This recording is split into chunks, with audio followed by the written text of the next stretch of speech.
streaming.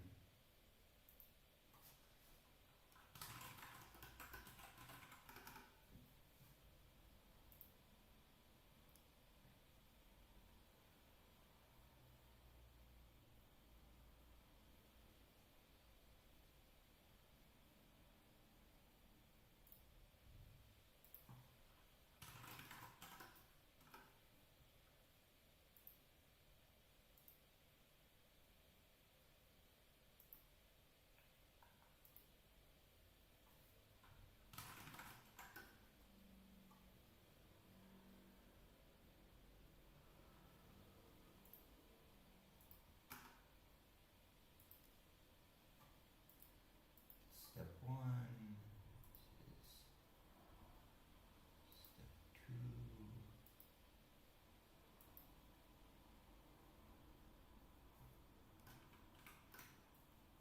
On Twitch, you have a permanent chat. You get a really nice API for it. All of this, all of that. On the YouTube streaming,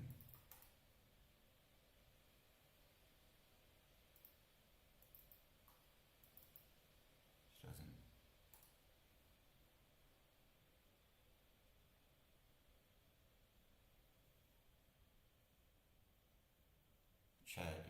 The chat window is created. Let's see. That's not what I want.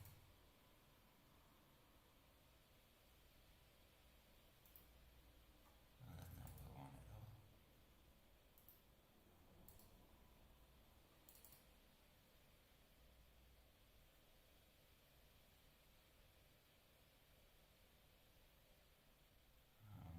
So 2 minutes while I figure out how to get chat up.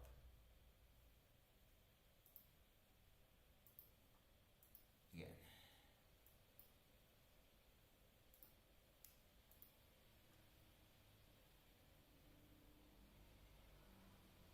Manage color source. Screen capture.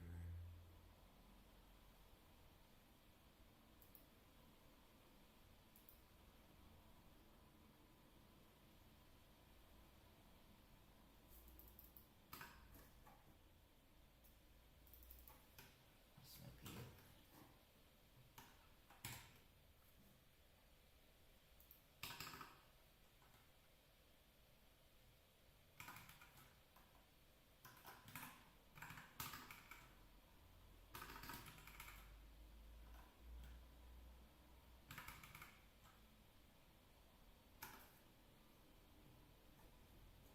See if that worked.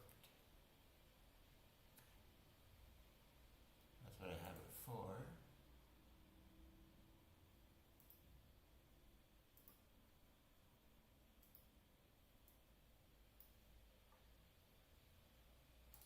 Couple more things to play with.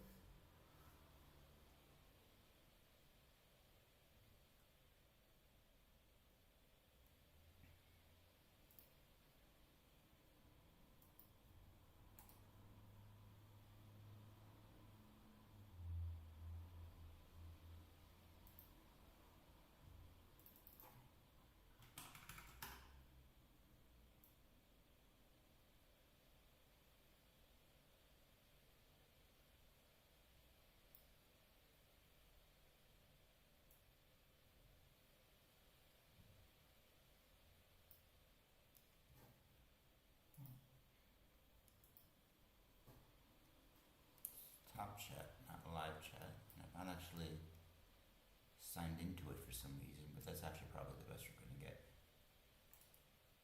Oh, oh well. Figure it out next time.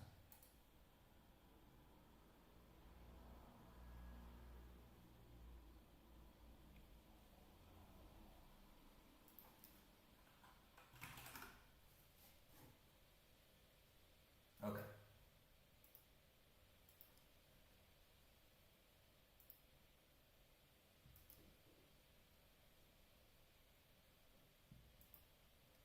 We are here to watch the Budapest Grand Prix. Lovely little tournament. by Yamada and Maksymenko.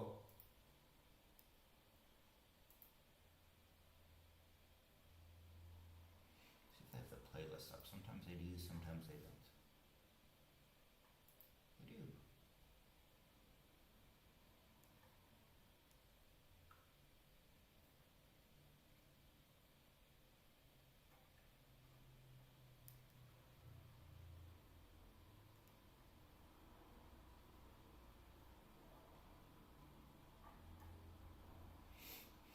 We'll start with Yamada and then move on to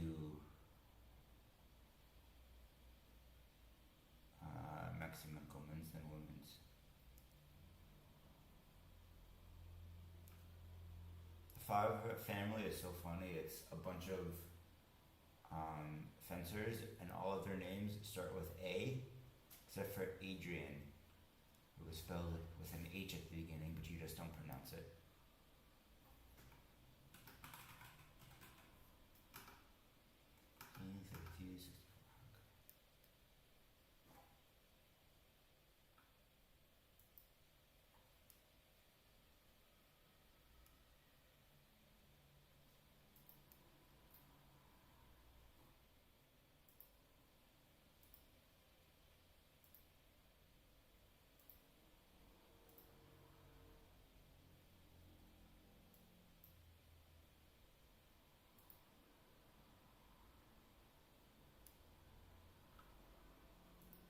Wait a couple of minutes. We got nobody on the stream yet. Oh, we got one person. Good enough.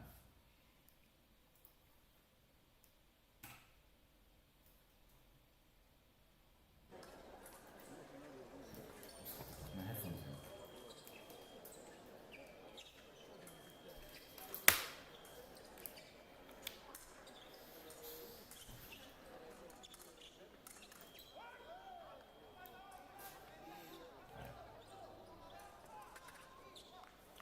Yamada on the left, Shamel on the right, who I've I think heard of before, but not really seen in fence. For several years now, the Egyptian team's been El Sayed, and Yassin. So this must be the next generation of fencers there.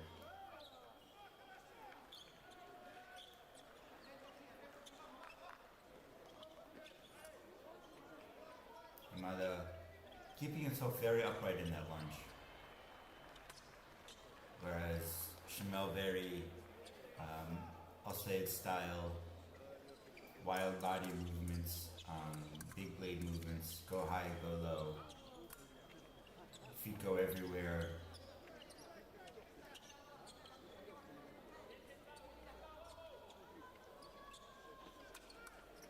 It'll be interesting to see because a lot of ways I think El Sayed makes it work because he's such a phenomenal athlete. But if Shamel can also do it, either they have a source of a bunch of really good athletes, or they figured out how to make it a more coherent philosophy.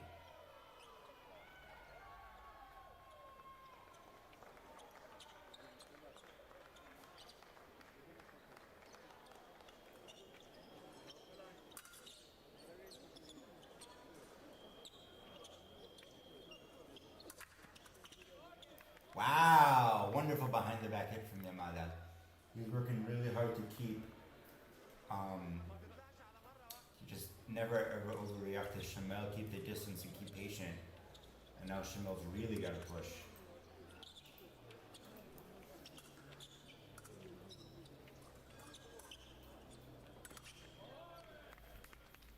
That was a great 1-2. Short press from Yamada into a and then no reaction from Shamel, so Yamada goes just into the deep lunge and hits him on the arm. Very fast, very smooth, very controlled.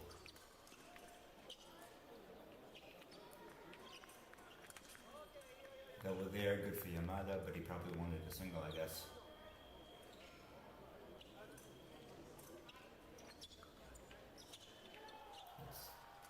Pressure with the arm mostly is what Yamada is doing here. And then pull back the arm and take the step back if Shamel pushes, hoping to catch him off balance. He's forcing the engagement distance at his extension distance, and then he pulls back and steps back, opening the distance up a lot, letting Schmel hopefully attack into from out of distance and an easy punish. And if he doesn't get that, then it's that second touch we saw where it's 1-2. Schmel got a good hand shot there.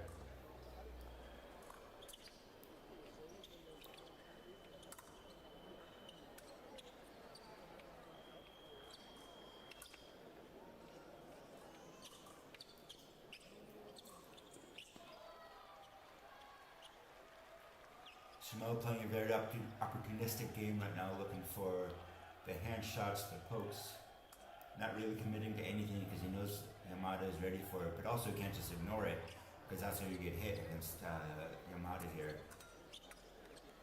High, low, high, looking for another wrist shot. It's a very cagey first period. Yamada willing to wait it out. The thing Yamada would be doing against this fencing by Schmel is trapping him in the corner, but that can be very dangerous if you're pressing too much against somebody, because every step forward is a threat, but it's also an opportunity for your opponent. So Yamada's not willing to give him those opportunities right now. But Schmel is not really committed to anything, and every time he does, it's at best a double. So he's got to figure out some way to more reliably get touches than just poke at the wrist and pray. See what comes up in the second period.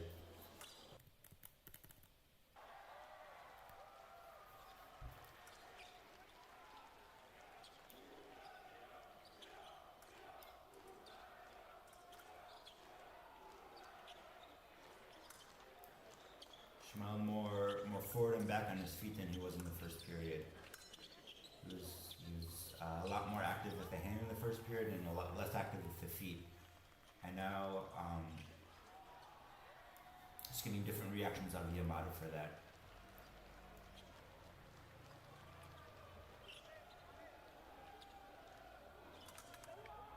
Ooh. Good flush there. Yamada stopped seeing the step forward as a threat. So Schmel went low, high. And Yamada step in and you couldn't go back in time, and if you can't move, then you're hit. That's all there is to it.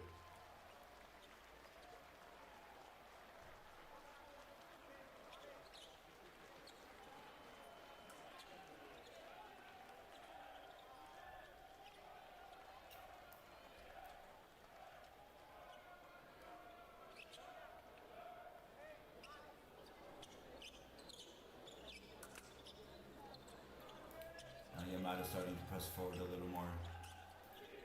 He wants that one-touch advantage, I guess. First period, he was content to wait and see what'll happen. Now he sees what happens and he's not willing to wait anymore. Trying to keep Schmel off balance and feeling defensive.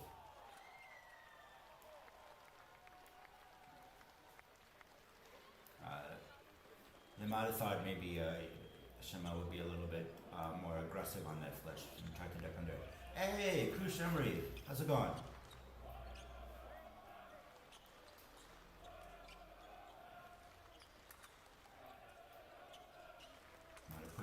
Push. I'm doing good. I'm happy to be back streaming. It's been a weird while where we just can't get anything going. Pushing works out well for Yamada. He push. Finally gets Schmel caught in a counterattack. Easy 6 and going.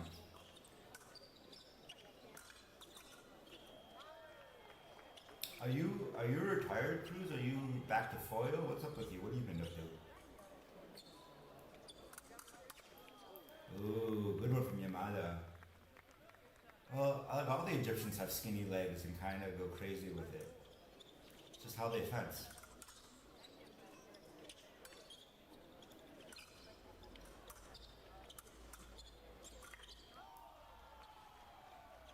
So Yamada back up by 2. And now we're back in Yamada's side of the period. Oh, that's so cool.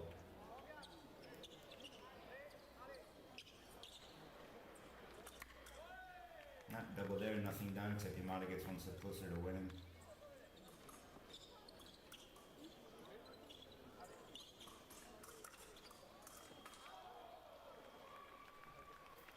Going to Morocco. That's foil is Morocco, right? The season got me totally confused. Epes in Morocco. Okay. Oh, Marrakesh, of course. Well, good luck there, man, and good luck at Junior Worlds. Okay, so we got 9-6, which is where we left off. Yamada, end of the second. Okay. Let's see. Yamada is really in control of the bout. Shimel's gotten one really good touch. And then it's been 4 doubles, 3 doubles, and 2 wrist shots. So it's just difficult for him to get anything going. He's got to figure out a way to reliably get in on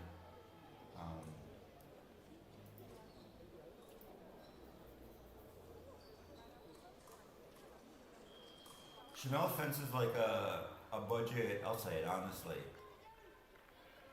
A little bit less wild, but a lot of the same ideas in terms of crazy movements and half flicks and trying to disguise your moment of commitment.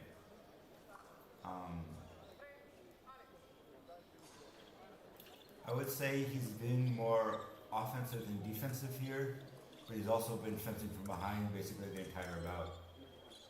So it's hard to say, and it's pretty clear that Yamada's in control of the movement.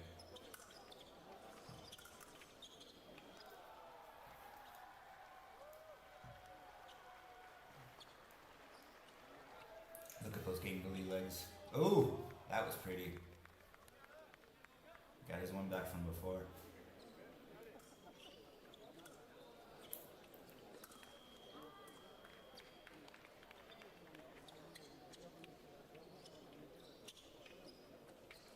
He doesn't want to go in. Oh, okay, well, that's what I get for opening my mouth. But still, it's another wrist touch, and it's a carton.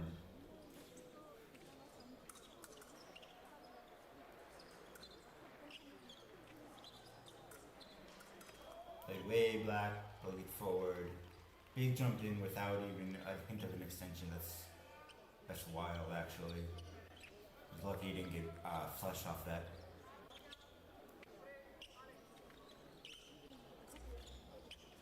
He's got his arm. He's trying to be outside. He's got his arm in absence, and he's threatening with the body, hoping for the 6. But El Sayed will like take the 6 when he does that, and or extend with that and put in a little bit more blade work for confusion's sake and to threat more. And Chanel just doesn't have that. Got 12-8 Yamada, and sometimes you just run into a better fencer. Making the 64 is really good.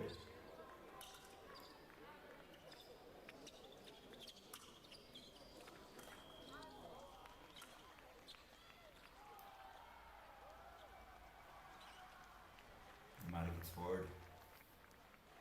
He's very happy to just double out, I'm sure. Chanel switching weapons, it's not going to help.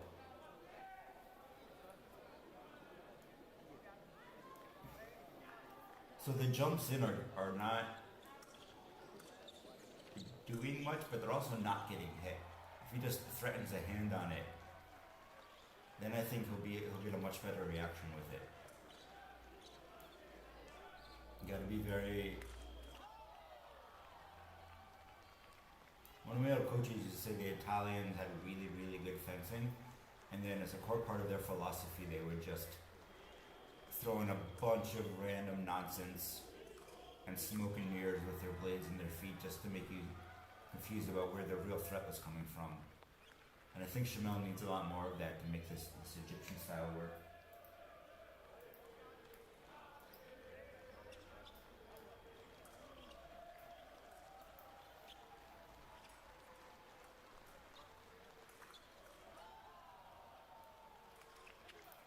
Good flush there.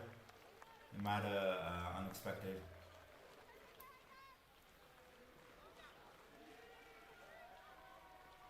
No, it's a pretty good flesh, all things considered. He's got two really nice touches with it. He just, I don't know if Yamada's just not giving him what he wants for it or what, but he hasn't used so much. There's Shamel too focused on a reaction, not enough on the distance, and so easy touch for Yamada. It happens a lot when you're really focusing from behind. You think, okay, I'm going to get my touch, I'm going to do this action, I'm going to look for this reaction, then I'm going to hit them, and then you push and you push and you push, and you don't get the reaction, and all of a sudden you push too much, you're too far in, and your opponent counterattacks and hits you. Okay, well, easy about there, not much happening. Why are we auto forwarding? Oh, we're going to kill this. Don't want that.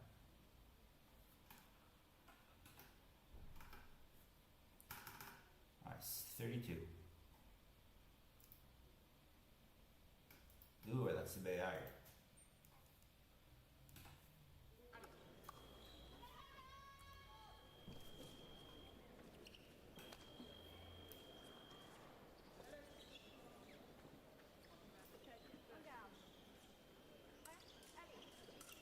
Bayard A, definitely a level higher than Shamel, which is no shade on Shamel. Bayard, one of the best fencers in the world. I'm looking at this and I feel like the front grip is new. It probably isn't, but it looks weird that he's holding one. I feel like he used to be a pistol grip. Which would be a crazy, crazy switch at his level.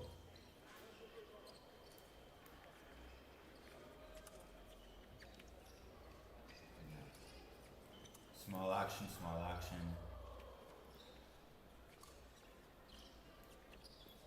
Push.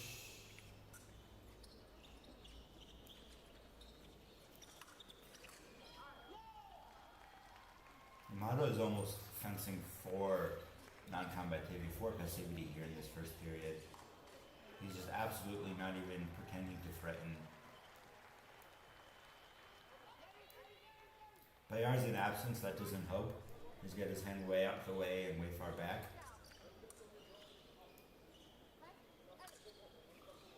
But Yamada could do more to hit stuff.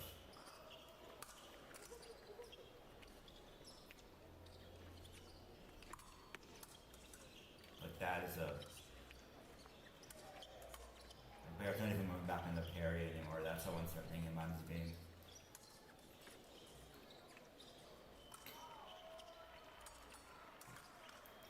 Some more little pokes at the wrist. Bayard's blade is now out and forward instead of being in absence. And maybe he lost patience.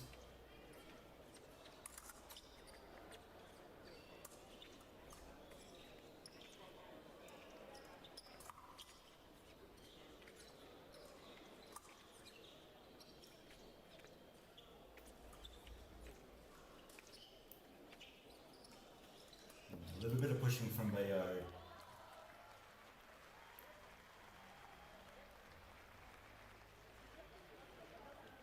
Oh, that's so unfortunate. Oh, that's so unfortunate. Yamada gets the touch a second too late. And we're in P red. So it's one each, reset. Kind of a lucky escape for Bayard. He was really caught in that 6. 1-2 from Yamada, but still not going past the wrist. Another 1-2 from Yamada, still not going past the wrist. Bayard's not doing much with his blade, just keeping it in Yamada's face. Trying to draw something out that way. Is that 6 and then miss and then low? Something like that. Fast play work from Yamada, a little bit unfortunate that Bayard couldn't get a step on.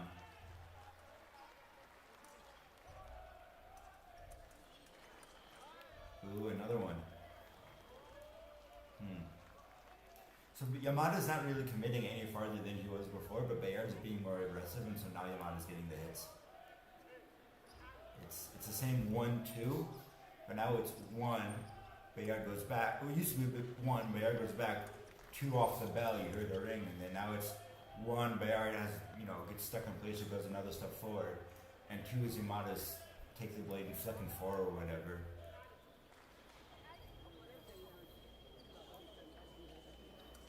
So Bayard needs to... Hey TPR, well, watching this make me the fencing champion of Wrexham. Yeah, and we've actually got Ryan Reynolds to sponsor a documentary about your journey to fencing champion of Wrexham.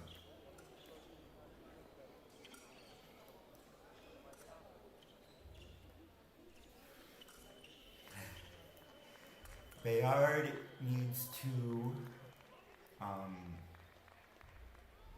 not sure. I'm really hesitant to critique Bayard at this point because I think it's not that he's not working, it just hasn't worked yet. I think it's a valid game plan. He's just waiting for Yamada he's threatening with his tip and just waiting for Yamada to make a mistake or maybe try to pick off the wrist. Yamada just isn't going to make a mistake, it's a problem. Maybe Bayard should be more patient and be ready for a step back on the parries. Then how's he going to get a touch? Maybe pick his moment to go forward instead of waiting in place for it more. Oh, Yamada more active. Bayard more active on the blade for now. More active hand with the threat. There's the step back we talked about. There's the one without even the 2. There it is. I don't know if he lowered his standards for what he wanted the threat to be, or if he just got something with more active blade work, but good touch by him. And we're right back where we started. How old is Bayard? Let's see.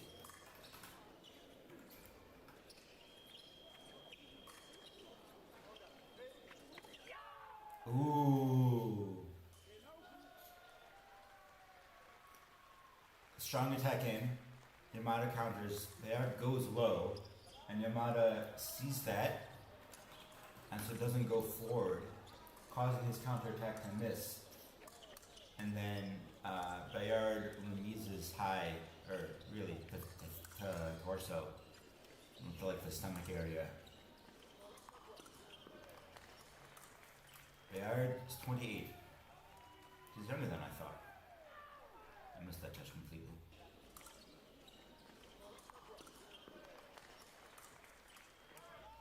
Yeah, so... Ooh, a good one. Another less committed attack from Bayard than Yamada was expecting. He thought Bayard was going to do a decent lunge in, so he took the 4 to try to get that 4 flick. But Bayard stayed in place and so could disengage it. Now Yamada's starting to push more. The key prep here is that Yamada's doing this half extension on every step forward from Bayard almost. That's really what the engine of the bout is how they each respond to that prep. Like that. Step in, it's the same extension, Bayard flushes, Yamada gets a 6 and misses a 6 but gets it in the knees. So it's all about variations on this one theme that's happening here. A lot of times it's nothing. See, a lot of times it's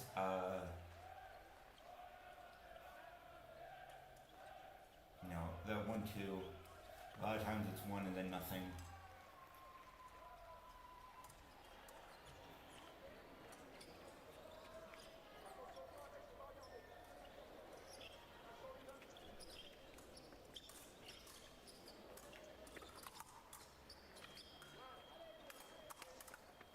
Oh, that was pretty. That's like a 6, missed the 6, spin into like a 4 and almost take the blade from underneath. 4 at the end of the second, and it's still a pretty good bout. Half extension.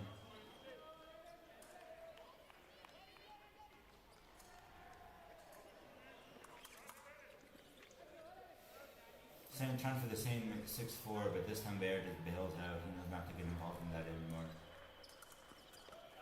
Good adjustment, because a lot of people just have their game plan and go for it, and then... Ooh, yeah, that was surprising. Bayard still caught out a little bit. He wasn't following the flow of Yamada. Which I'm saying based on how he was stuck in place and flinching, but still a really close, almost got it. And so we're about 4-3 into the first, and now we're 6-4 into the second. And it's all about that half extension. Bayard knows it's coming. He doesn't know if he wants to flesh into it or if he wants to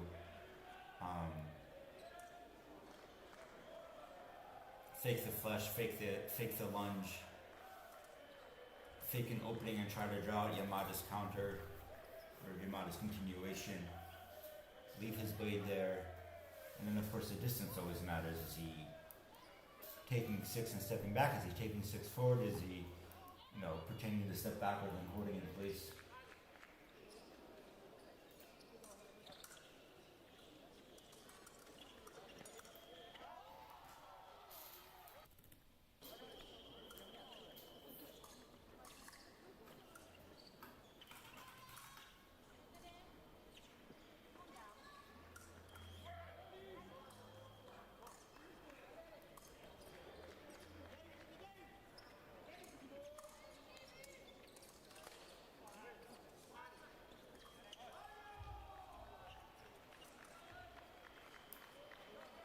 So here's a new variation. Yamada leaving his hand out there longer before he pulls it back. There it is.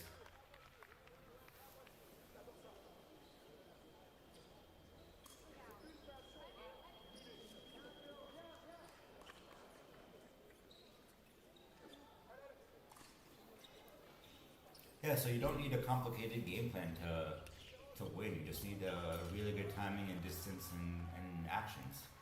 And then you just stick your arm out, and then whatever they do, you have the counter for it. Good on Bayard there. It's half reactions, it's half a guessing game. And so if Bayard chooses the right action and Yamada chooses the wrong action, or if Bayard knows what Yamada is looking for and can feed him false information, it's all about that.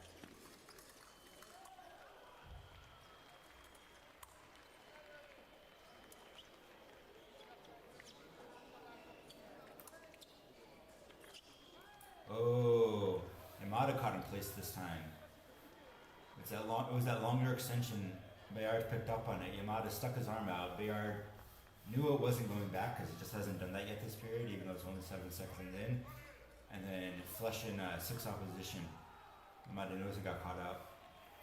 Now we're back down to down by 1.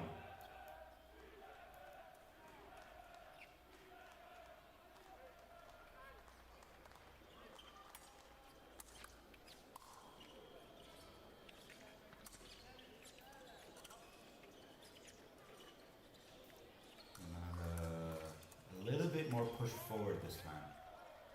Oh my god, that was insane. That was so fast. Just calling out Bayard's bailout option and then hitting him anyway.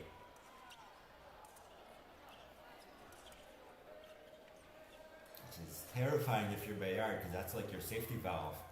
Now you just can't do that anymore because he knows he can hit you.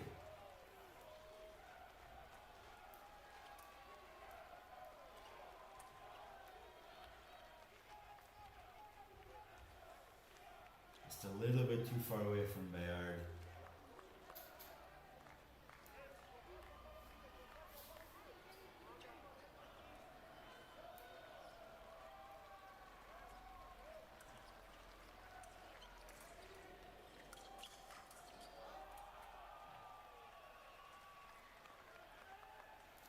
the same thing we saw the last bout.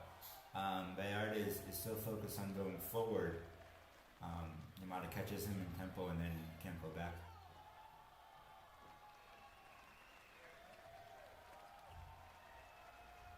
Yamada's like, yep, it's a double. I'm happy with that.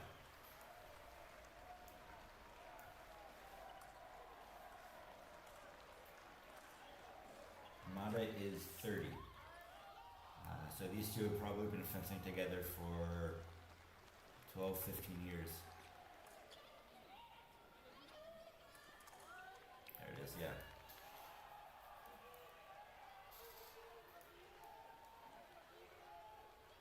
Bayard knows he can't go backwards.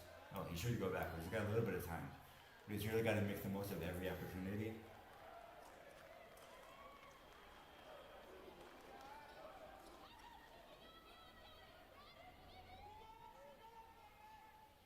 Hey, Secret, welcome. Yeah, Yamada is phenomenal. He's so smooth, he's so relaxed. And he's so low energy when he does it. Like, he's barely burning any calories. And so he can just fence his way for the next 20 years and not really lose a step. Just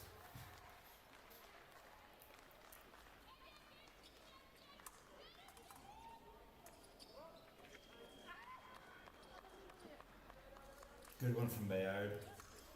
Gets Yamada not thinking counterattack, thinking defense. Yeah, I hurt myself a lot, really badly, a couple of years ago, year and a half ago. And coming back fencing from that, having lost all of my stamina and having like my knees hurt and my legs hurt and having to find a lower energy style was it's really been an experience because I'm not doing that much worse and I'm only burning like a third of the calories.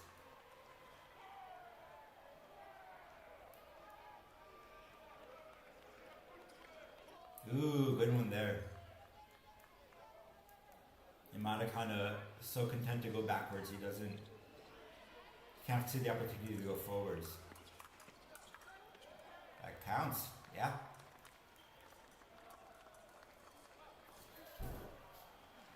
It is fun to bounce around, and having fun is the important thing.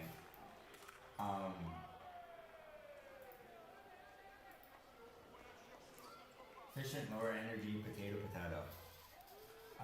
But if you want, winning is also fun in it. If you bounce around less and you bounce around smarter, you do more total bouncing because you get more belts in that tournaments.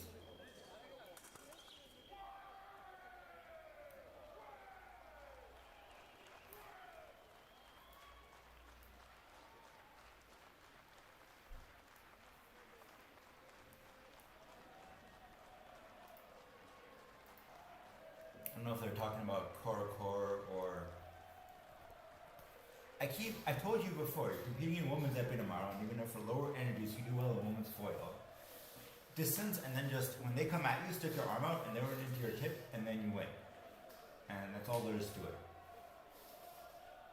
Because you're like 6.5 feet tall, and you can do that. 6.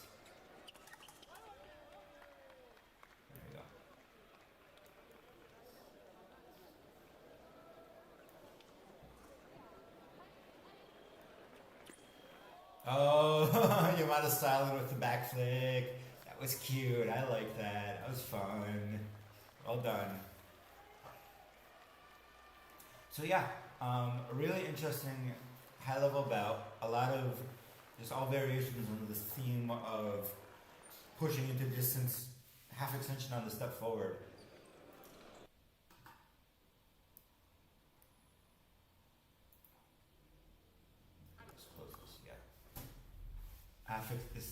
Half extension on this step forward, which is like the most simple prep that has ever existed.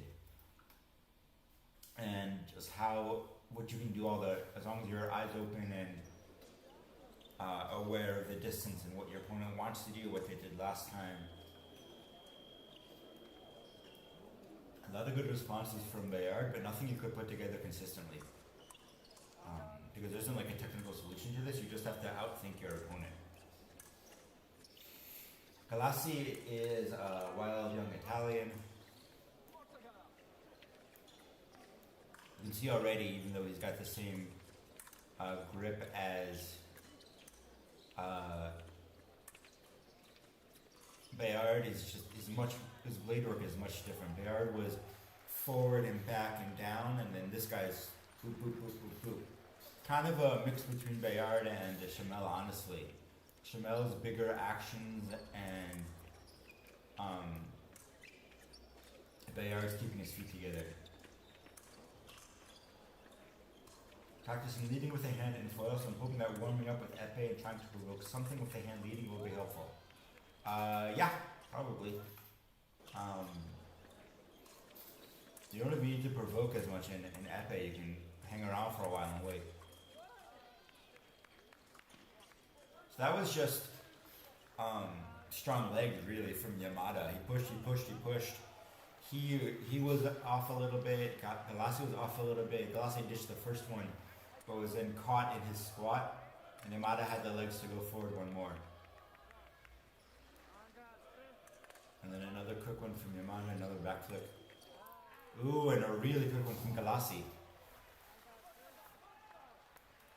It's the same hand touch that Chamel got against Yamada, but this time Galassi went and took it, and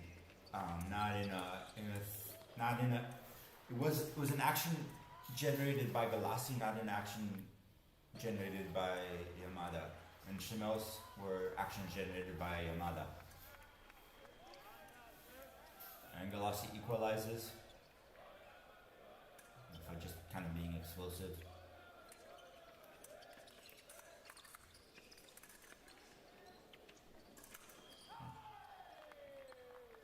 So Galassi is more careful to stay in a good on guard position than Chamel was, which is why I say he's a mix of Bayard and Chamel, even though he's got the same body feints and the same wild hand that Chamel does. Ooh, good counter from Yamada.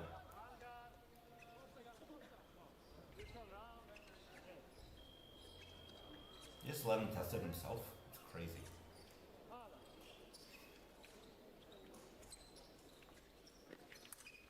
There's that half extension from Yamada. Then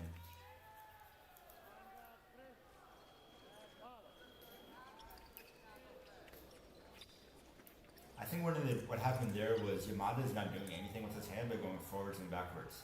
And Galassi is waving his around everywhere. So Galassi waves his blade around, they go in, the blades clash, nobody hits. And all Yamada has to do is go forward again so he gets to react faster. And Galassi got to figure out where his blade is and what happened. Good duck there from Yamada.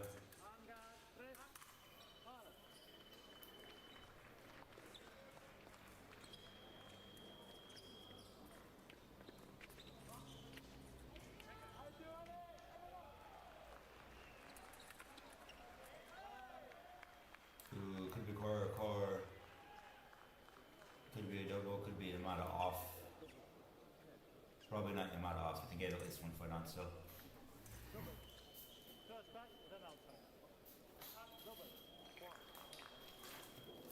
Core. Was that? Did you just get the touches? You gave the touches. Okay, so double. Bad camera work. There you go. Good morning.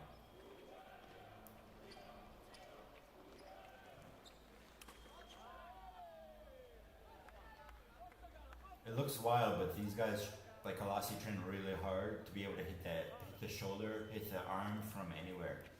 And so you wave your blade around, your opponent comes in for a counterattack, and then you hit them on the way in from, you flick it from anywhere. And as you jump back, before you jump back, while you're jumping back. So get Yamada. Ascension, and we're end of the first. I swear, it was like a year, 2 years, where the rule was 15 seconds no blade contact was considered passivity, and people have been hitting blades ever since. It was 2 years, 10 years ago. Okay, Yamada, I'd like to see be a little more active. I think Galassi is generating most of the encounters here, and I think that'll end up favoring him more. Galassi, he's fencing well. Matt is just really, really good at hitting the counter attack.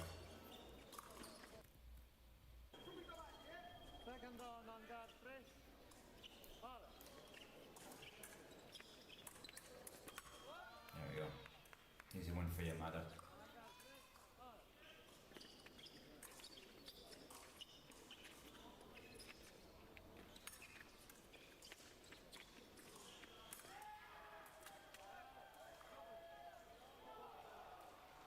I really think the minimal blade work, not even this 8th touch, the 7th touch was, Yamada's just always in position. Like, he never gets his feet out from under him, he never loses track of where his blade is. So he's always in position for a quick remise. You can always do 1, 2, and then 3, and then sometimes 4. Or stop and go backwards. I'm not even sure what happened there. I don't know how he ducked or why he ducked or how it worked, but he did.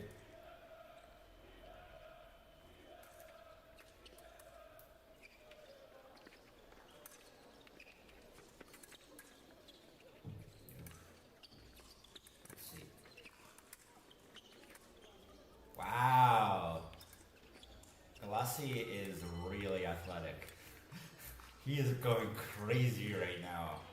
And just absolutely insane that he hasn't. Oh, there it is. But that was a phenomenal sequence from Galassi to just not get hit. It's like 3 or 4 crazy parries and just teleporting backwards on the strip.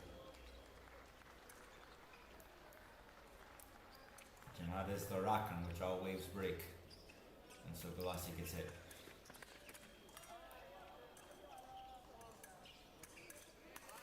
That half jump from Galassi is much more scary in person. So I'm not surprised Yamada bit on it.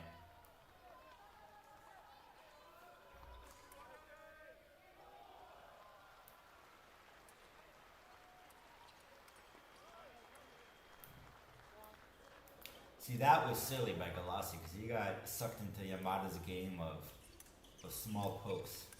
And you never ever ever want to fence your opponent's game. Unless you're fencing me, of course, in which case you should. More. Yamada, I want to see Galassi be more active again. He's calmed down a lot in his last couple of touches, and really didn't even deserve that one. Just Yamada missed.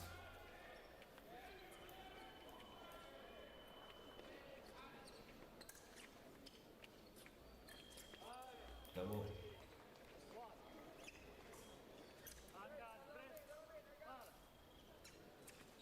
I don't know why it didn't happen this Olympic cycle, but I wish people would refresh their pinch defense.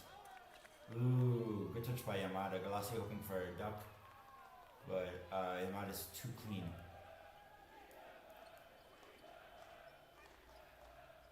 I hate this trend of everyone just slapping the name on the pants and being done with it. There it is. There it is. That was a really, really good bait by Galassi. Like, pull his hand back and back out to where Yamada's wrist was. Ooh, and another one.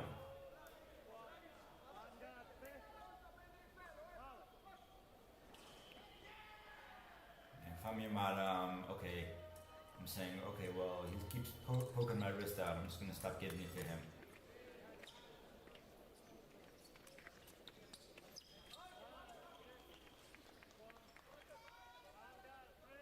And then go back and hit his wrist myself.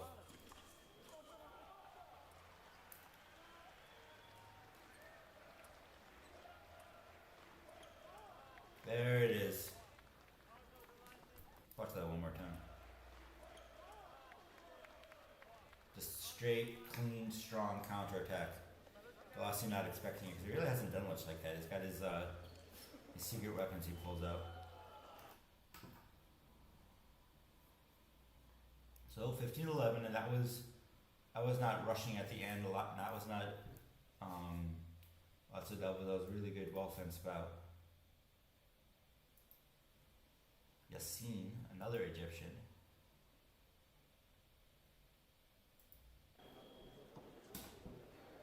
Yamada team killed the Egyptians.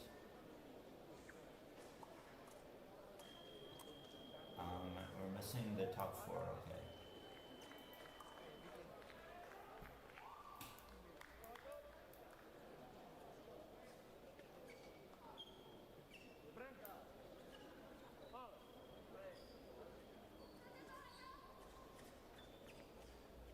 So Yassine is not fencing like Shamel or El Sayed.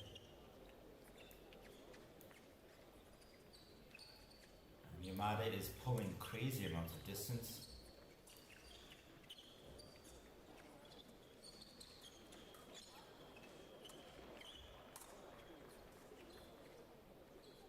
Yassine is just not even pretending to try to make a threat.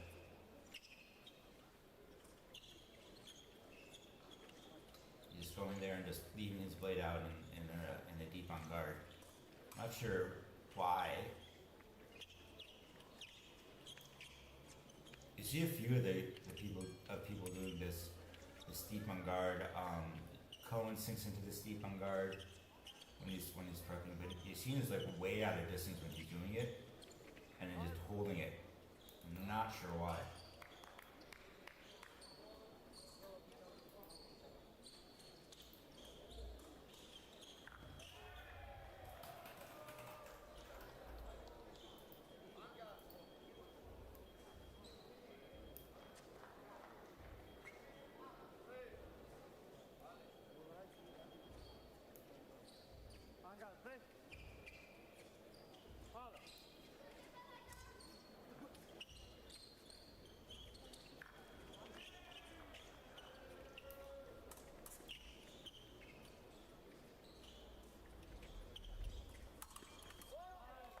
There it is. Double six. Hit on the shoulder.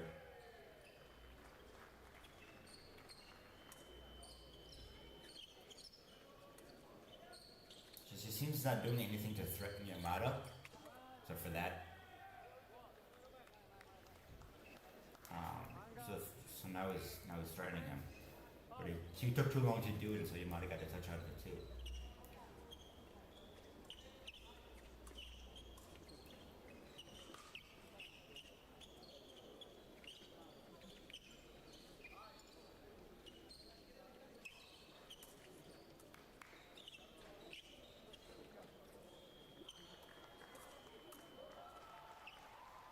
Seem really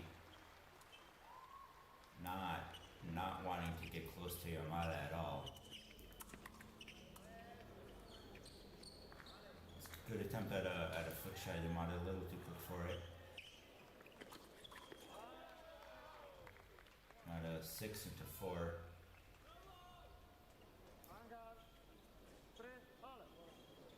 Not sure why Yassine wasn't ready for that. He should have been able to go back a little bit more.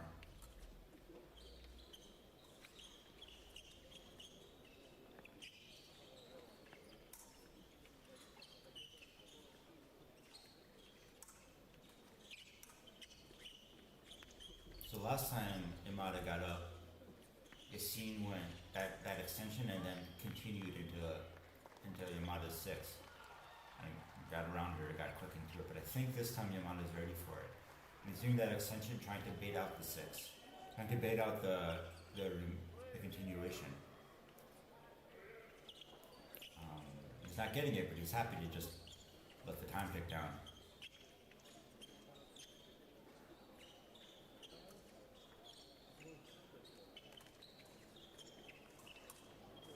Okay, well, Yassine is fencing scared, and I don't like it. I guess you could say it worked in the sense he's only down by 1, but I don't really see how he ever expects to get that 1 back. So something's going to have to change there. Yamada very happy not to engage because he's up by 1 and he's got the high seat anyway.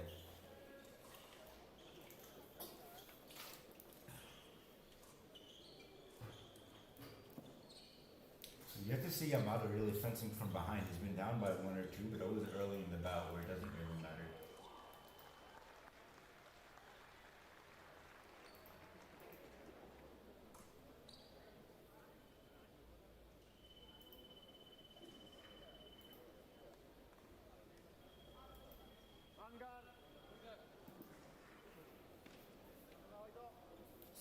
See if Yassine goes more aggressive here. Wants to take a few more risks.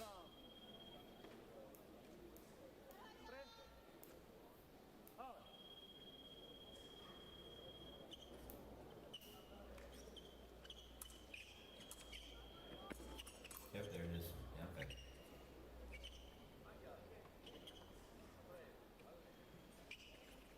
And Yassine's in this deep on guard, and I think it's because he wants to be able to shove forward, but his weight's already so far forward. It's like he can't go back really.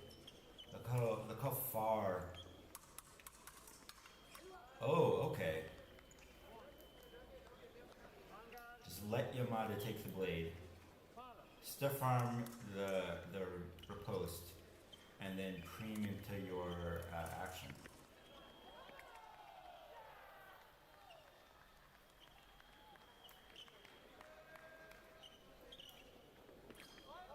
Yep. That half extension, not even. Seeing just sees his arm back, thinks he can get it. Yamada's like, thank you very much.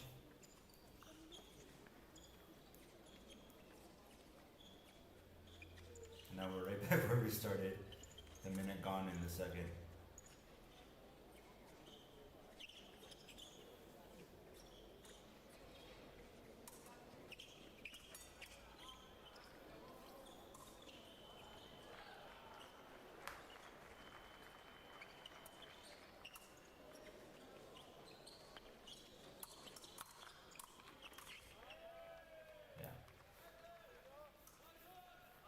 Scene's stuck going forwards.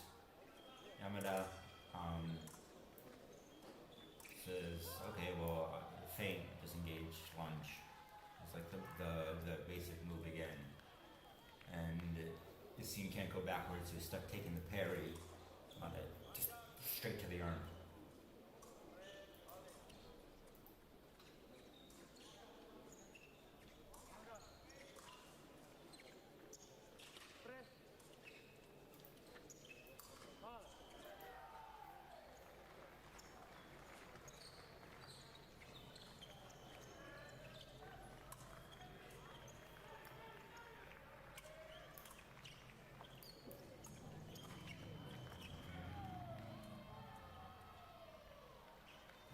Yamada is just absolutely not giving the scene anything to work with here. Just extension whenever your scene comes into distance and go backwards. And your scene just cannot get past it at all. It's almost fencing like Thomas Koch. And he's Yamada. Ooh.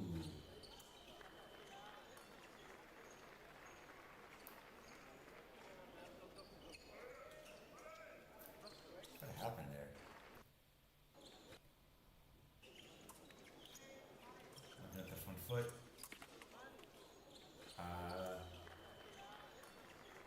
Didn't move the way he wanted it to, okay. Weird. Yamada in a chair.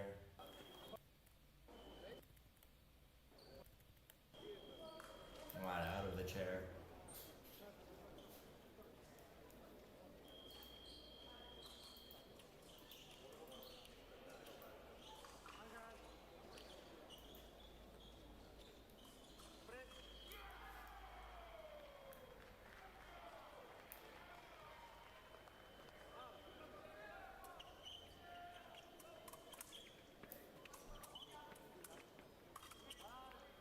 Double.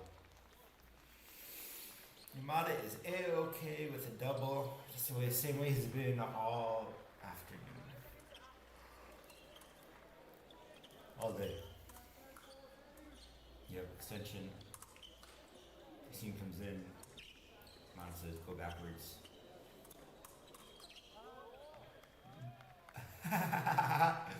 So you can't believe it.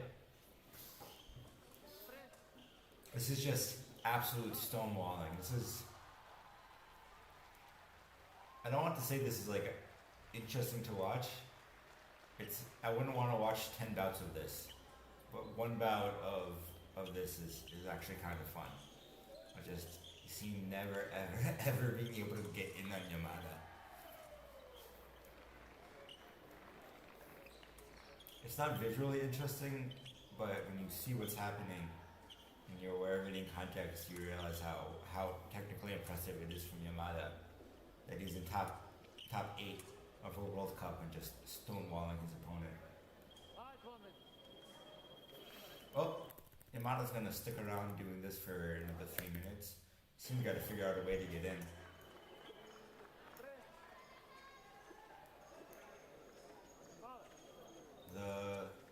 The extension is probably reliable. Like you can probably work off Yamada's extension. You step in, he extends, you go from there. But we'll see. It'll be tricky. Maybe not, he's not even giving it time.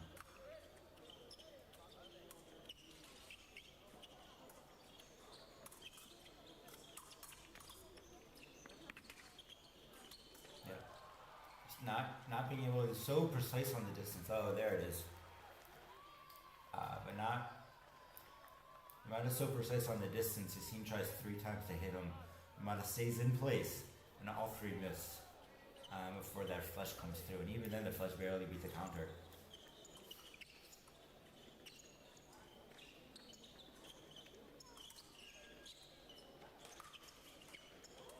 Yamada mixing things up a little bit more in his zone one. He's not just always going extension. He's sometimes doing nothing, sometimes going in 6.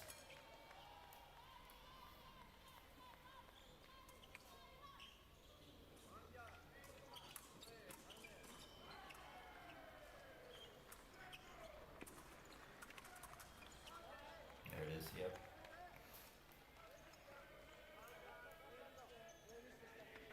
The scene is. I want to watch this one again. Yeah, the scene is so far forward. Like his weight's all the way on his front foot here, and so he can't go forward anymore. You seen, Yamada's got the 6, and now he's just gotta follow Yassine's blade up and down and up and down. Because Yassine has no more forward. You can only go up and down from that position.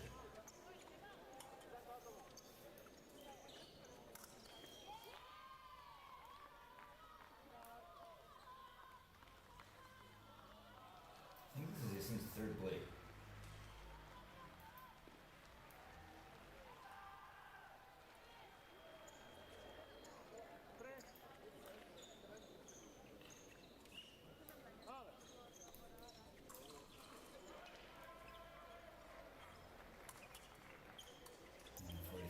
Left. Have we ever been on Yassine's half of this trip?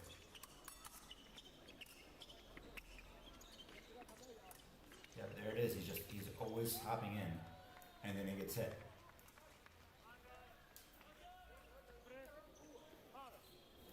And you can't. He's got no second after that hop, and so. You guys, you see, Yamada can just keep going backwards.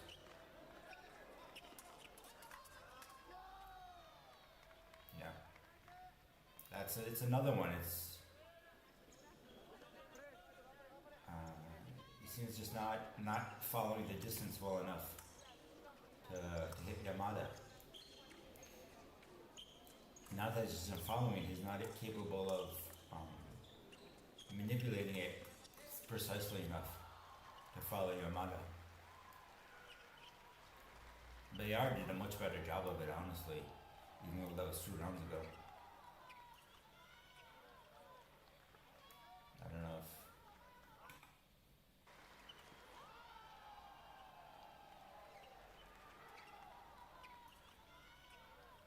Yeah. Yassine is going forward and forward and forward, but he's scared. And I'm not sure how Yamada is seeing that he's scared. He's obviously scared. And so Yamada, he seems extended, pushing. When you're extended and pushing and your opponent comes forward, you kind of just want to hit them. But Yasin is so scared, he's panicking and taking the 6. And Yamada knows he's taking the 6. And so even though Yasin is going forward and taking the 6, it's on Yamada's reaction, Yamada's action, Yamada's initiative. And so just easy disengage. Which is really the worst of all possible options. Because if you're going to go forward, planning to take the 6, you want to be ready to step backwards with it.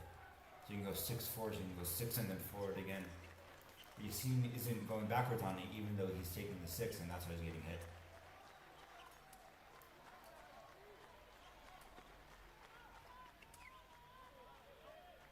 Flick.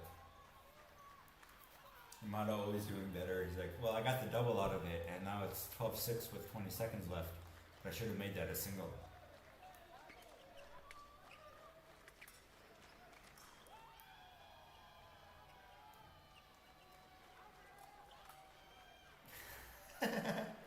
Just absolute domination.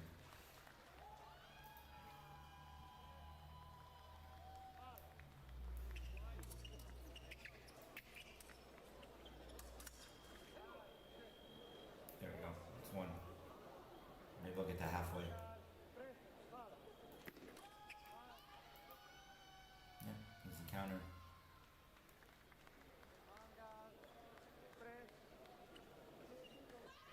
Card him, that's so obvious. Personally, when I'm in practice and I'm losing badly and I get to 13-8, I feel good that at least I didn't get doubled out. I didn't get twice as many points as I did. So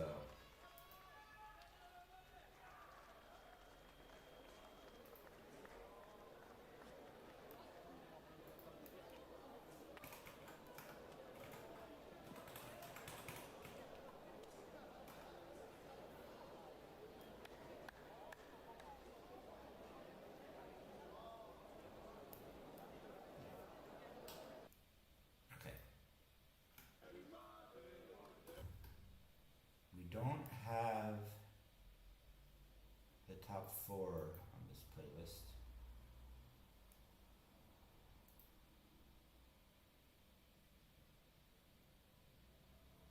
We do have the podium piece strips.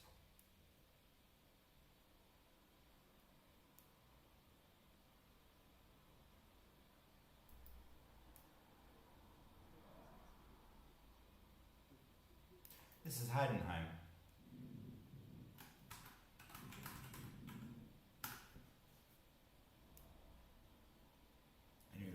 No, Heidenheim and Budapest are different.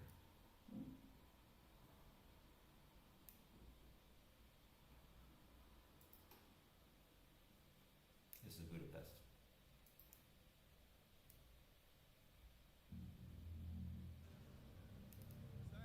And for GPU. The double. Sansera. We're not allowed to watch that yet. Here you go. Yamada. Ma. I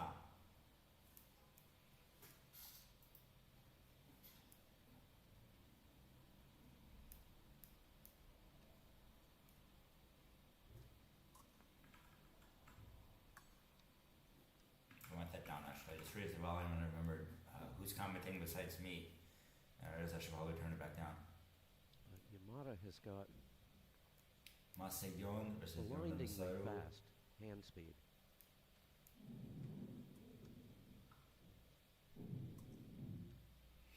Good opening impressions from Ma. He's active and threatening, but not really falling into a big pattern. And oh my God, his jacket is 3 sizes too big, and his pants. I've never seen somebody on the finals with such a baggy uniform before. That Maksymenko. So yeah, we're just going straight into non-combativity. Just like every bout, Yamada has fenced this tournament, and probably most of the belts in the tournament. How many flushes should I do tomorrow? You should do 4 flushes a person. flush off the line to open the bout and then counterattacks the rest of the bout, and then to open the second period and the third period.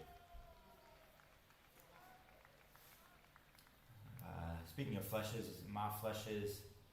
It's pretty good timing, but he's flushing with a flick, See there.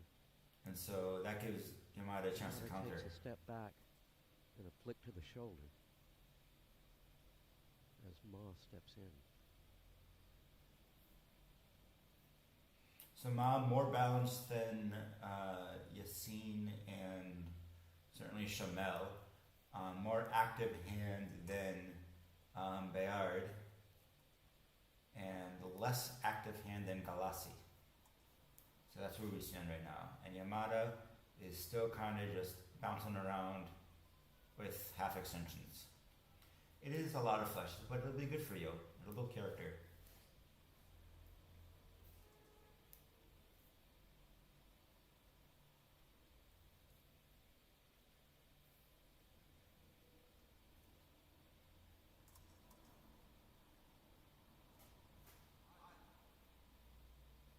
Second passivity call.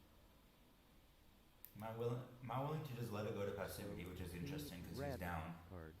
And if he wants that time later, it's going to be a problem. So And 1 I point think added to each side. Yamada is the high seed here. Remember, passivity, if you get 3 passivity cards, it goes to the higher seeded fencer from the initial seeding of the tournament, which is probably Yamada.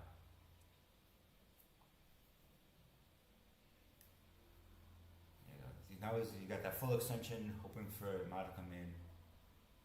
Ma's probably willing to let this go to the end of the first period. Going to draw the attack from Ma. Because he's not going to get another passivity and then it resets.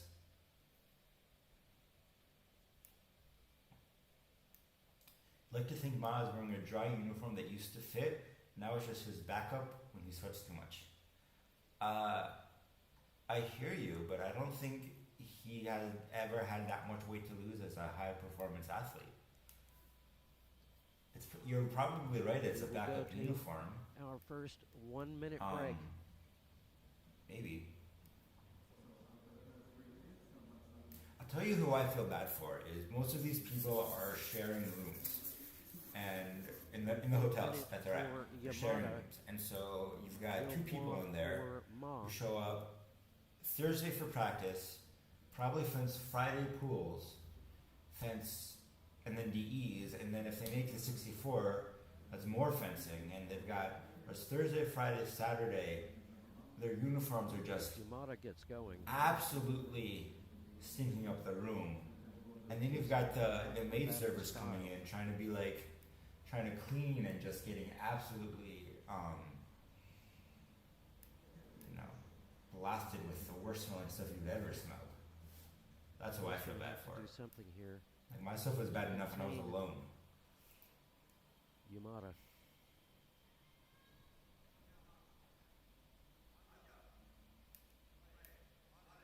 I think Ma put his uniform in the dryer by accident, and then instead of shrinking, it expanded. That's what I think. Yeah, it's a very sticky room situation. Oh, much better flick flesh. Right into the extension. First one who's really been able to punish it. On the board. Extension, 1, 2. Oh no, it's straight flesh. Coming in kind of from underneath, so Yamada misses the shoulder.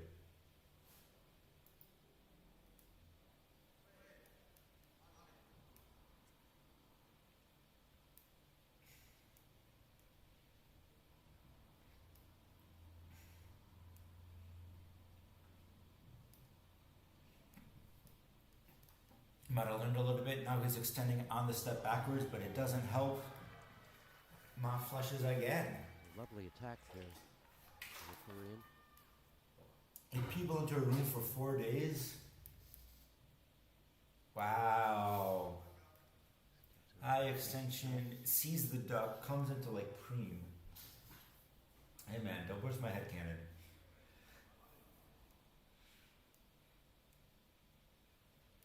That was a cool touch. I was really showing his chops here. So good call, I guess. Getting that second passivity card and going into the first break instead of trying to force something.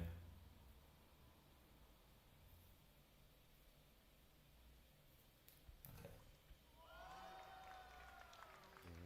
That was phenomenal because he didn't speed up. He just closed a lot more distance, like distance,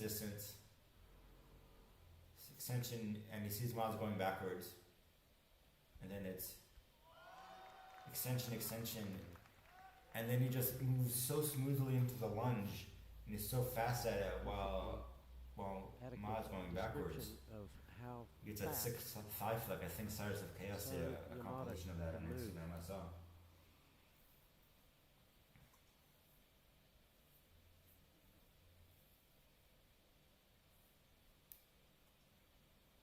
Yeah, so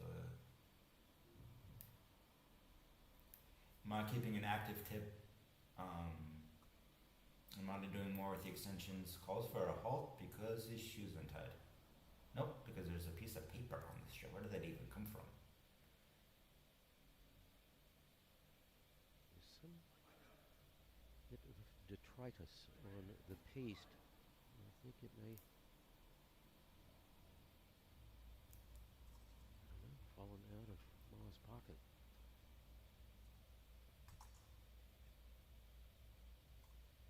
Do the Koreans have a flag mask? I feel like I've never seen one.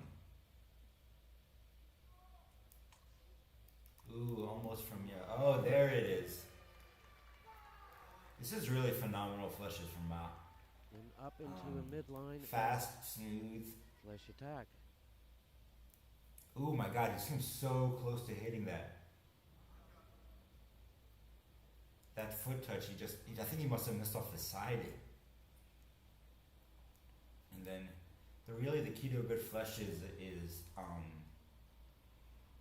overlapping acceleration. Your hand extends, and then your back foot pushes, and then your front foot pushes, and then all that just accelerates you as fast as possible, even though you don't end up at a very high top speed. And Ma is really good at getting all of that acceleration chain perfectly into beating out the counterattacks. Edges his way in, and then strikes. Yamada no slouch on offense and goes back and gets another touch.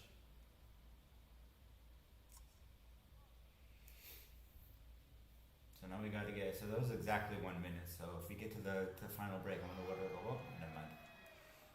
And Ma right back.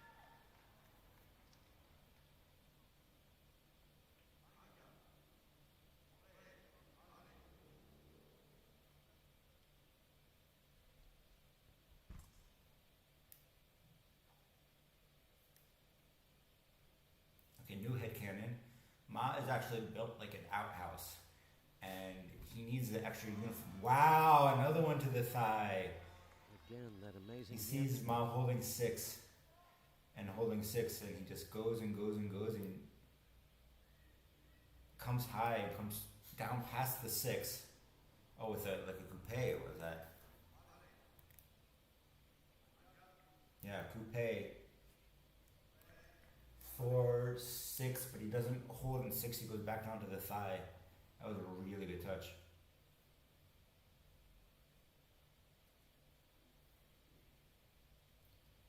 Anyway, Ma is built like an outhouse, and he needs that extra uniform so it doesn't like clash on his muscles. That's why he's got an oversized uniform. Aww, that's cute. It's cute picture of Yamada. I think they'll be perfectly content. 5, 4, 3, 2, 1. To leave it here, we go to our second 1 minute break. 5 apiece. This is a really good fencing.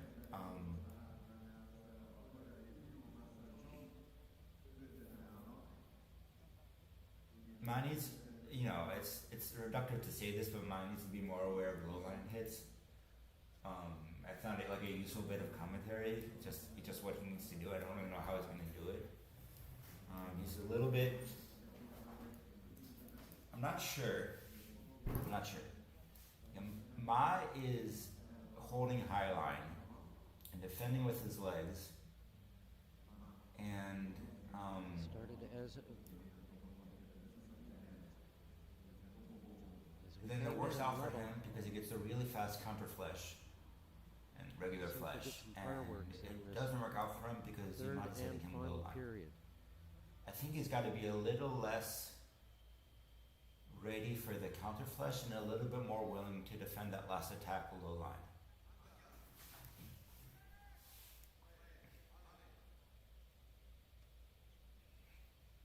Yamada maybe needs to. The distance control is phenomenal here because Ma's flashes are barely landing, and Yamada's low line attacks are barely landing.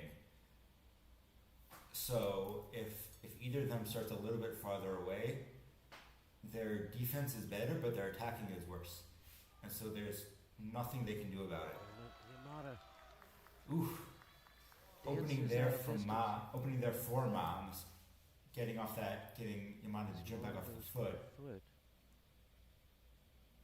but just a little bit too far out, a little bit too eager.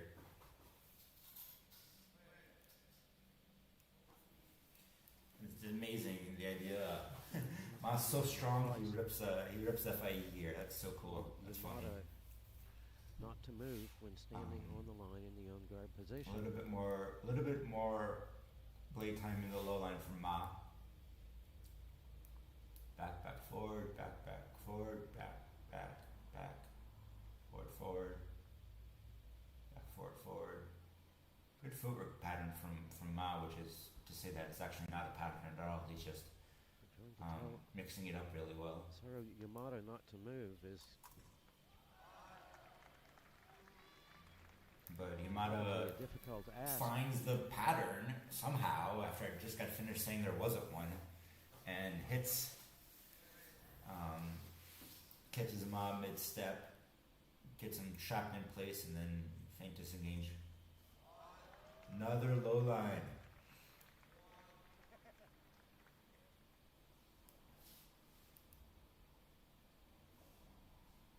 How do you defend against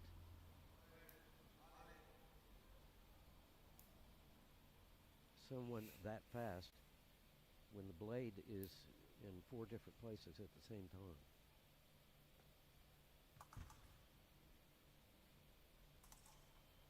Ooh, Well, good one from Ma. that's how you do it.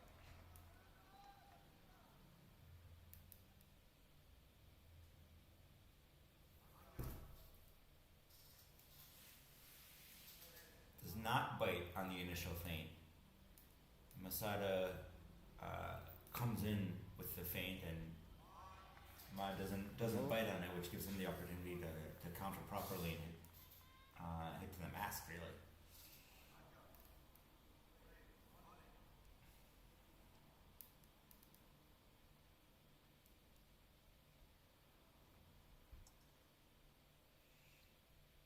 Yeah, Ma holding low line more with his blade, trying to preemptively discourage that thigh flick. Which is still active in high line. Ma starting to Good press timing. now Good timing on that. and getting results. Sees the extension that Yamada's been using all that half extension prep that Yamada's been using all day. Takes it, holds, takes the second one again, which is the real attack, and then hits. Soft attack from Yamada. Third foot shot from Ma that really almost hits. Comes back with a push.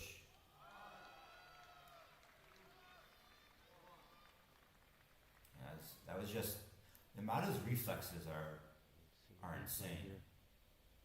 His ability to recognize a breakdown and just go before his opponent, who's also able to go, got him 5 or 6 crucial touches here. Followed by continuation. Against Galassi, there were a couple. It was effective.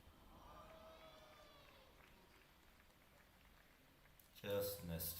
Duck and counter. I think the duck got Yamada out of the way just enough. Ma Let's see. asked for his weapon to be checked. It works. Yeah. Wanted the arm, missed the arm. Got to a Yamada hit 3-point body. margin. And then Ma continued to Yamada's body, but it was too late by then.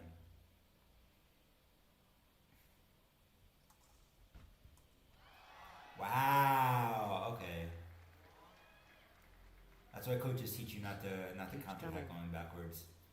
That was a really good touch. It's flesh miss, but then stops. He gets Yamada off balance enough that Yamada has to leap backwards, and that pulls Yamada's tip too far out for the too far back for the counter attack, and then Ma sees that and just keeps going.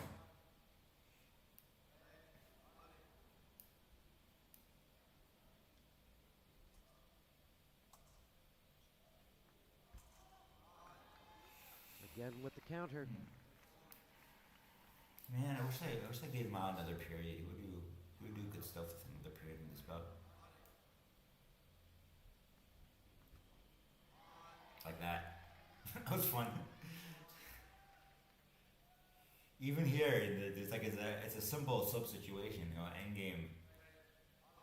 It's speed changes Ooh. and action changes, and one touch, Ma goes, Yamada counterattacks. The next touch, Ma goes, Yamada counterattacks, but Ma expects it and ducks it. There it is. Again with the counter attack, and that will Good do it. bow. 15-10. Masaru Yamada into the gold medal match. Gold medal match is like here.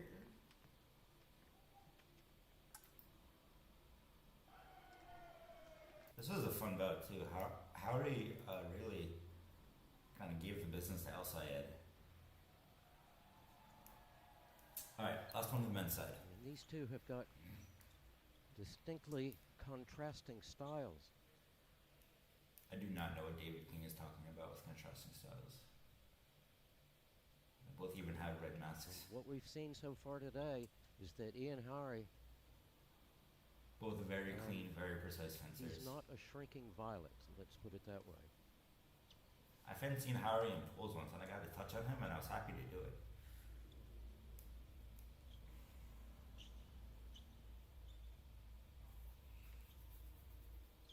There we go.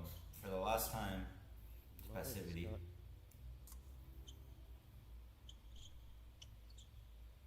Remarkable hand speed, as we've noted several times. And we will get a passivity card, our first passivity card in this gold medal match.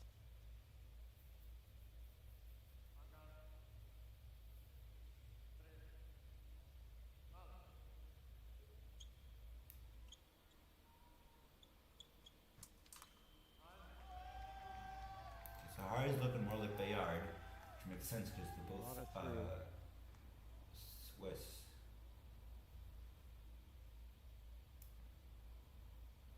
Wow, he just missed. Steps in, attacks Howry the just blade, missed there. flick to the Just over shoulder. the shoulder.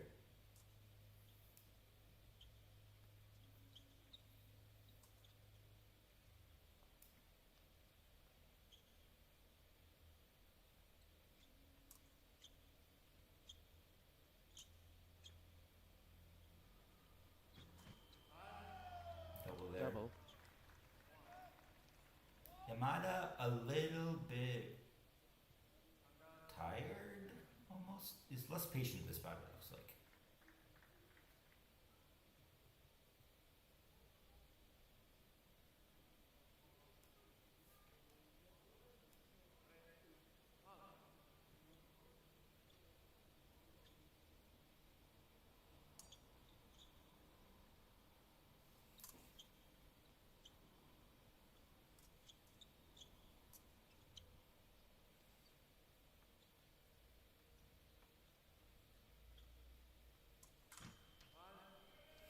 Yeah, this is kind of like watching a mirror match.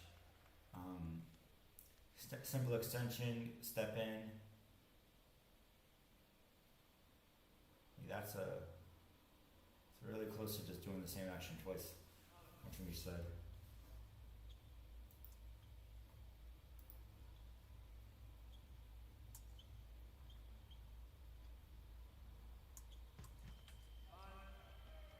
Ooh,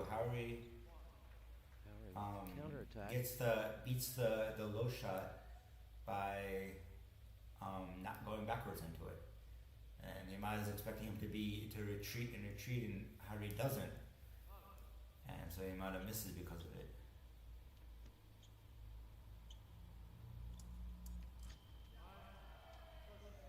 Yamada too eager to go forward. Hari punishes.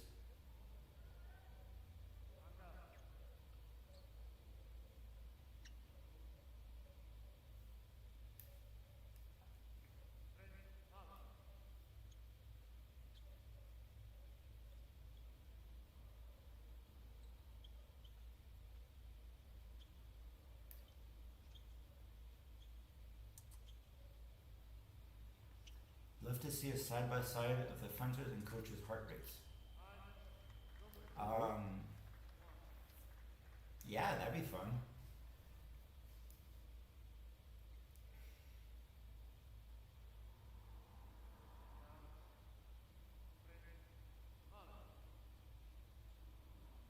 It's a very artistic shot of the back of the ref. Fortunately, we're here to watch the fencing.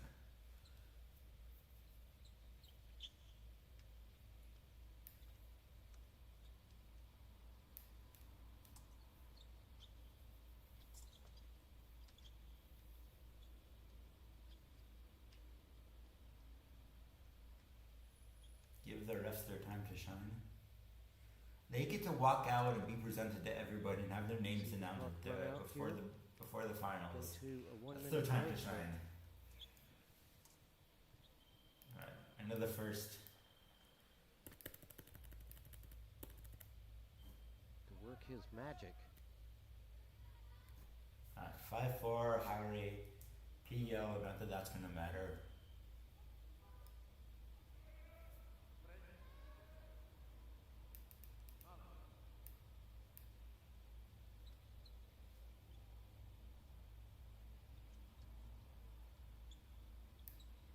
Yamada started the second period with the distance opened a lot more. I don't know if that's a tactic or if he just wants Hari to close it more.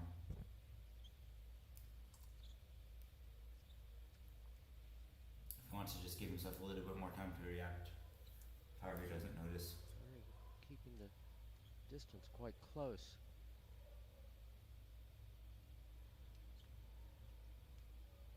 Going to send Hari a headband that doesn't slip so bad. No, it's tactical. It's it's just fixing his hair, so he has a chance to breathe. Not give. Yeah, so that was Yamada was a little bit farther away, like we said, and Hari missed. Just fell a little short.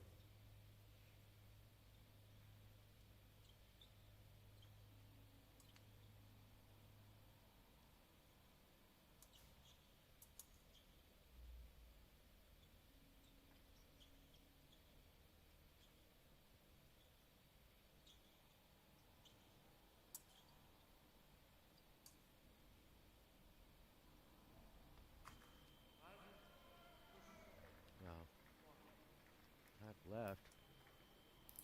Yeah, but they shit on women for a lot of things. Steps in to disengage. Not really going to defend it, but they did. Lots of women do it anyway, so.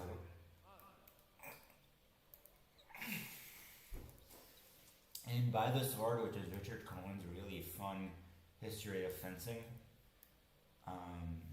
I've heard it's not fully accurate, but it sure is a fun read. During the Soviet era of fencing, they would you have to ask permission to fix your hair, and the refs would only give it to the athletes they liked. And so they changed the rule to where you had to let them fix their hair, but they had to ask for it.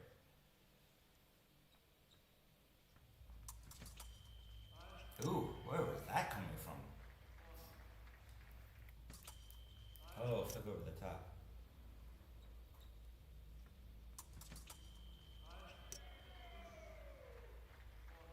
That's not a touch that anybody else has been able to get on Yamada today. That high backflip. Which is weird, because I would have thought Ma would have gotten it. Mao was going more straight, Harry and finds so the leg. Yamada could take the 6. Isn't By the Sword also a The movie? arm. I feel like it's a pretty common title for stuff. Ooh, good one from Yamada. Just push, draw the counter and just straight into the arm. Push, just straight off shoulder.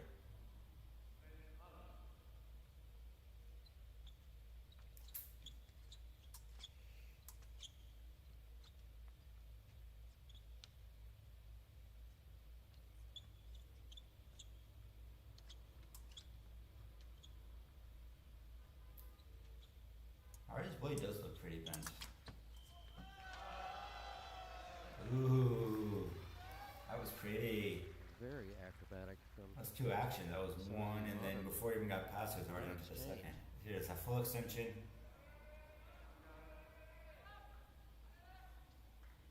Yamada To set the distance, Finds the Hari blade. flushes from outside of distance because of then it. able to land It all comes back to this just behind his a half back. extension by Yamada.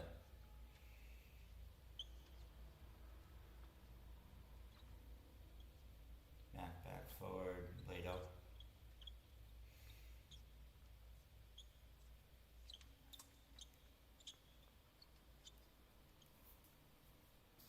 And to say half extension, it's not. It's more than a half an extension. It's most of the way there, but it's not a full extension. You have you're here, and then you have more forward to go, and so as long as you're not fully extended, just call it a half extension. And we go to a 1-minute break. Gurgley.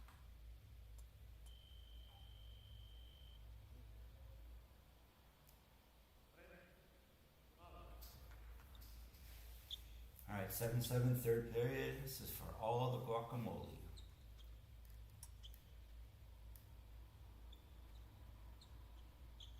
So now maybe a little bit closer this time. So Yamada show him how it's done.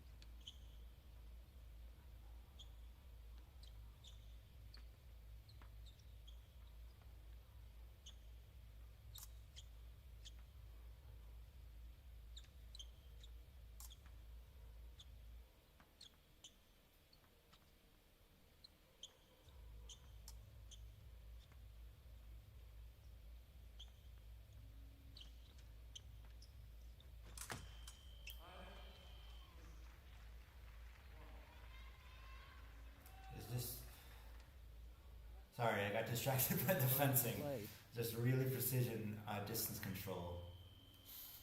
And Yamada reads the last action as low line correctly, which is boggles the mind how he did that. And there's a ducking 8 opposition right as Hari is doing his final action and blocks it out and gets the touch. It was really pretty. I don't know if you all saw that, but I liked it. I got distracted. Now we're just playing with distance. A little bit.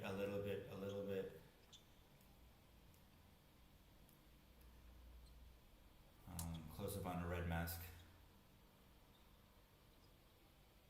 Distance close. At one point last time we were here, Yamada started the whole thing off with a slightly bigger jump forward. I wonder if he'll do the same again.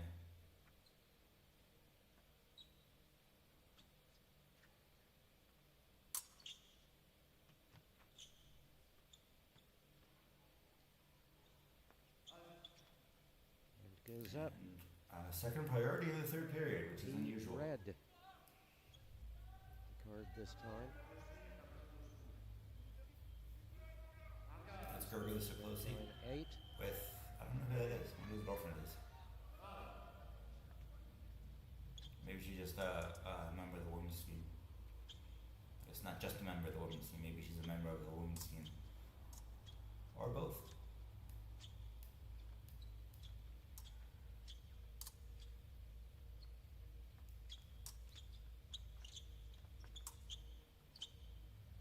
Harry a little bit more active in and out now. Same action again. I don't know what Yamada's Harry was crewing off of, but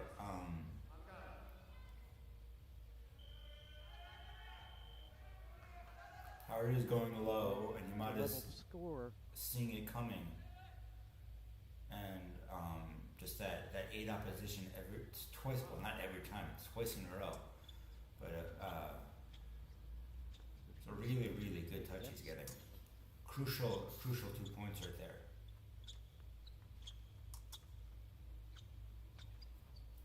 30 seconds remaining in the match. That is Oh, another one. Okay. To be, because Harry just a little bit late on that. You've got to start pushing and pressing. Yeah. Harry just a little bit late with the hand there. Opponent knows you have to do it. I guess I should clarify, I don't know if that's actually why Harry is fixing his hair all the time. Could just be his headband is soaked with sweat and stretched out from a long day of fencing. That's probably a little bit more plausible. But yeah, this is like the 5th or 6th blade switch against Yamada. You think you hit, but you didn't quite. You switch your blade, so it's good distance control.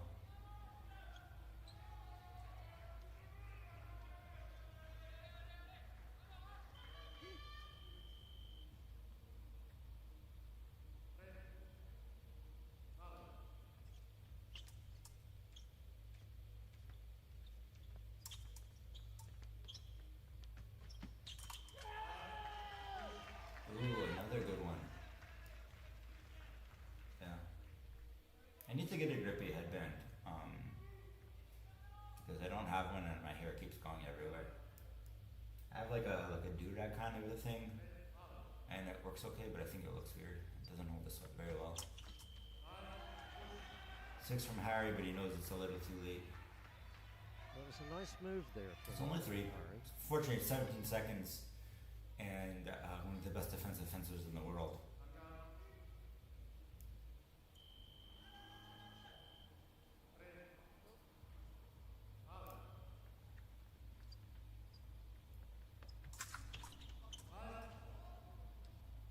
It's going to be a card. Card for jostling. It's kind of a hard hit. Yep, there it is. Harry knows what he did. No hard feelings.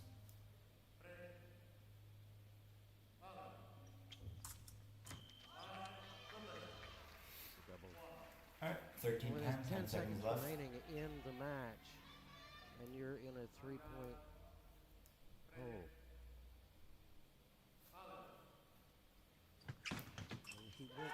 And he went very, very cold, and very quiet. Ian Harry did in this 3rd period.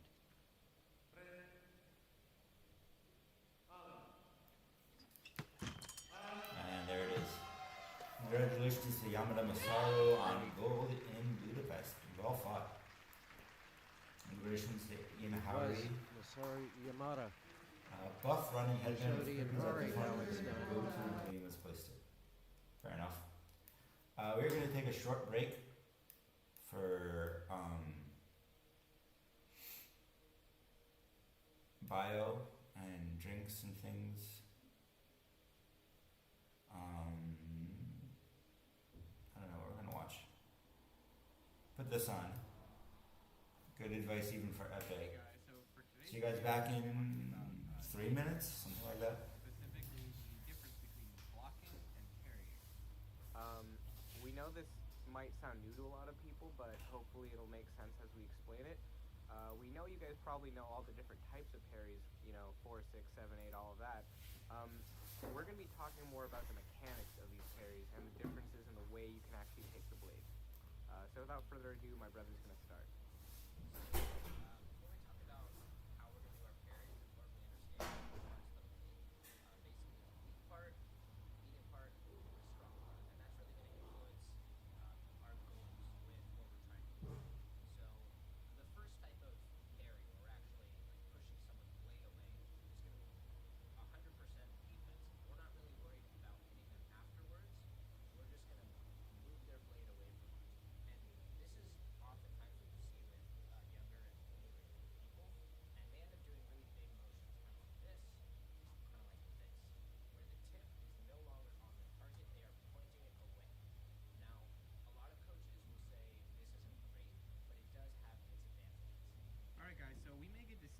between a block and a parry. If you look up the definition for a parry, it's warding off the opponent's blade with your blade with a counter move. Meaning that for us, what makes a parry special is that you're setting up a repost. You're parrying with the intent of hitting them directly after. A block, like we're about to show you, is different. You don't necessarily have to hit after you get the block. Your main concern is to stay safe.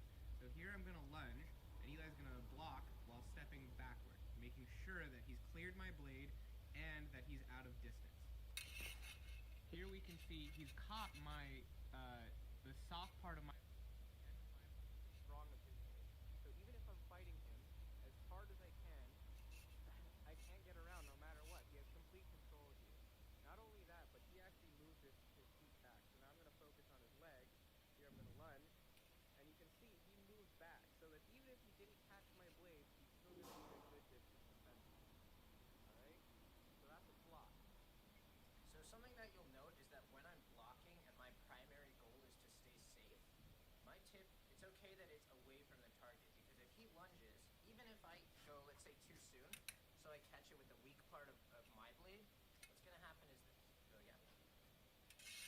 Look, it's going to slide along my blade and stop at the base. So now I should have control. I should be the one who's able to really not just determine what happens, but also feel whether or not my brother resists and tries to push my blade away or not. So for example, right now I'm letting go. He can physically feel it, and then he's going to be able to hit that way. If I was trying to do something like this, where I'm fighting him, he can disengage. Boom. So the same can be said if I'm doing parry 6, and my tip is going to finish way out. If Joseph were to attack me, and you even see this at the high level, this one parries out like this. Now, again, worst case scenario, his blade is going to slide down to the base of mine. Yes, it's going to be harder for me to riposte, but that's not what I care about right now. I just wanted to stay safe.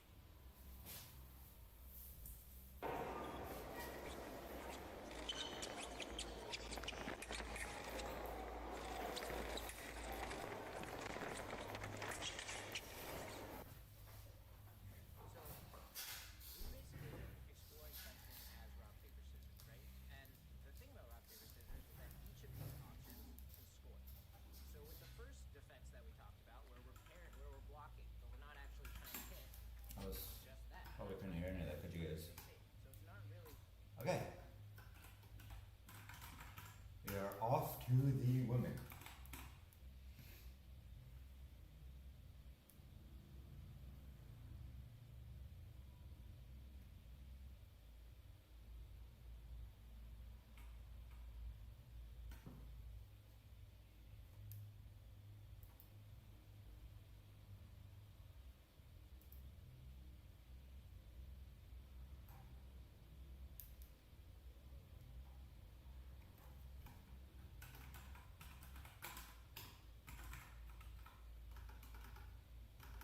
We don't have the 64 from Maksymenko.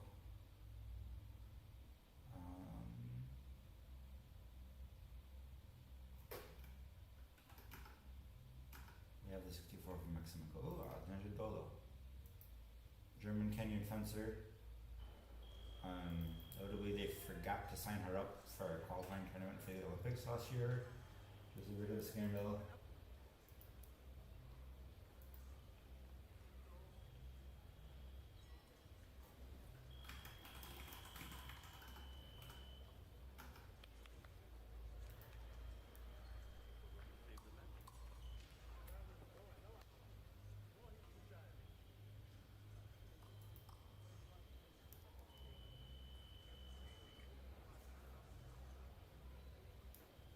Alright, we got a skinny French gripper. With an extremely active blade, extremely active footwork. This is a really active bout, considering it's women's epee.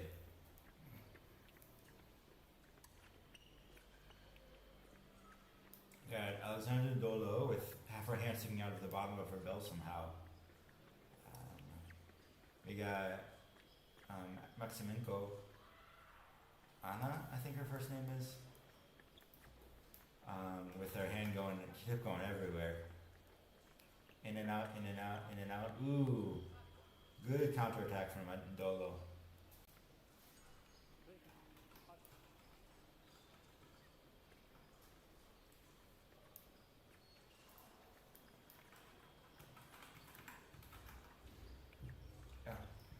Maksymenko, only 17. That's insane. Second in the world, and she's 17.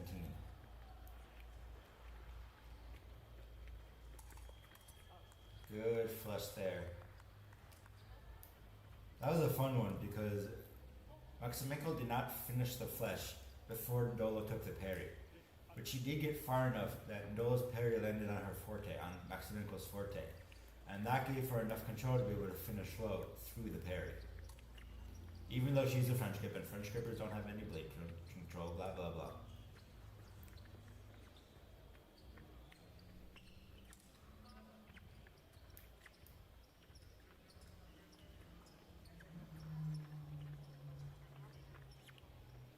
I wonder where Maksymenko is living and training right now.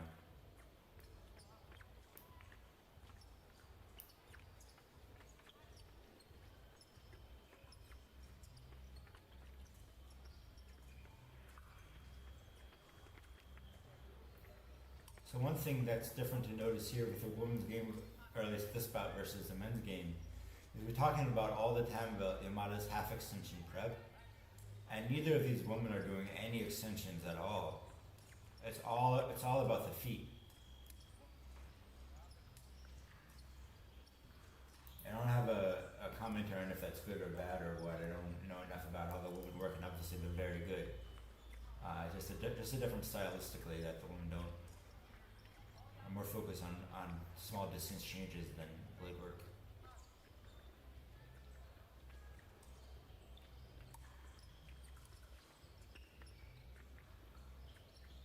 His Ndolo starting to poke a little bit. Ndolo's hand is like really stiff. Which is kind of strange to me. Maksymenko's is so relaxed and everywhere.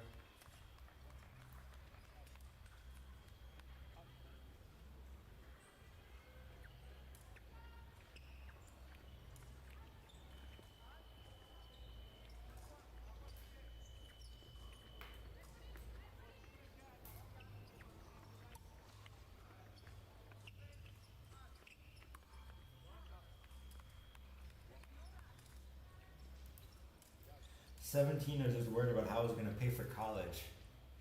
Well, yeah, crazy.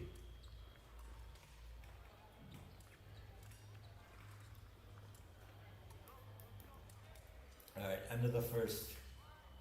4-3 Maksymenko. I'm really hungry.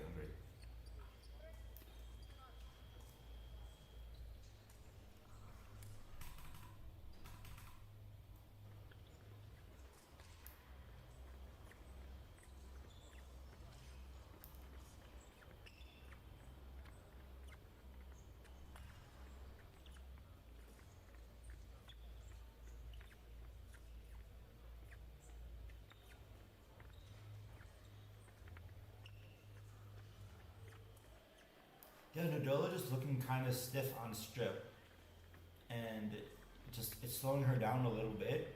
Maksymenko's so fluid; she's able to react faster to anything Ndolo is doing, and even when Ndolo finds a half a tempo and goes forward and takes it, Maksymenko is able to bail out really easily just because she's so much more relaxed.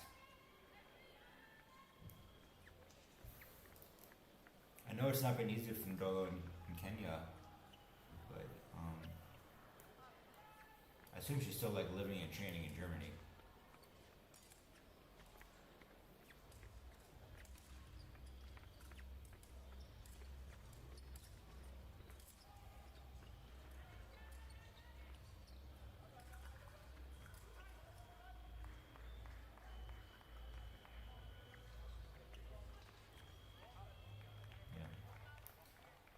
That was set up two or three tempos before where Ndolo stopped going back on the threat.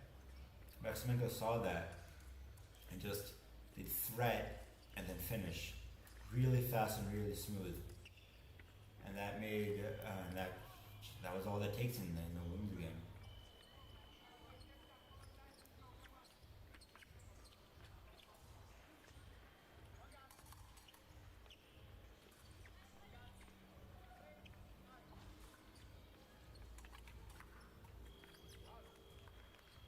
Good touch. Yeah. Vidolo's like, it's just everything comes back to this. She's a little bit slower. She's a little bit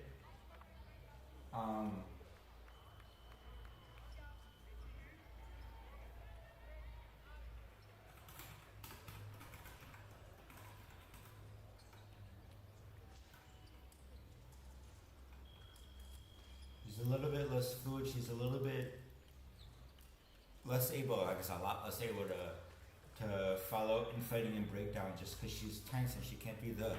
If you're tense in your arm, you can't like twist around easily. You need the fluidity that she just doesn't have.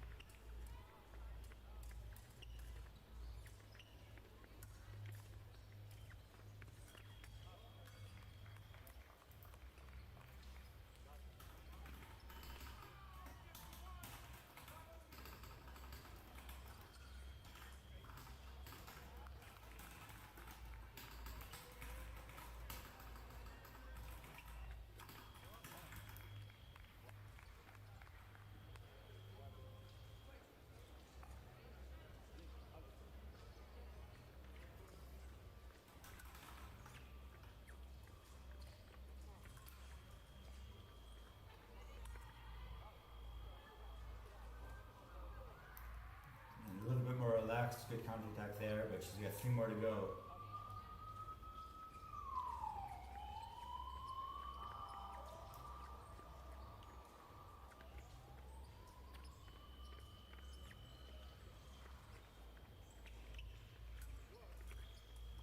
Oh. Yeah, she's a little. That was another really good counterattack.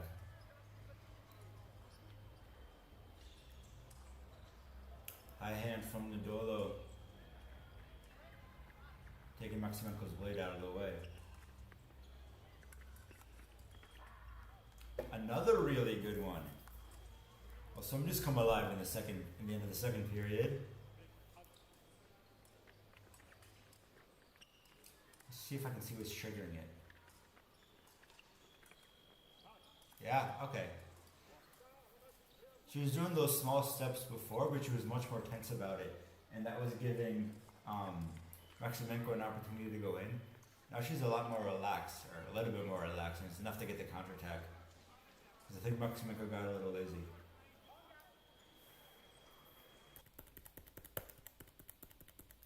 But her coach will set her right. 17's hard to make adjustments like that on your own.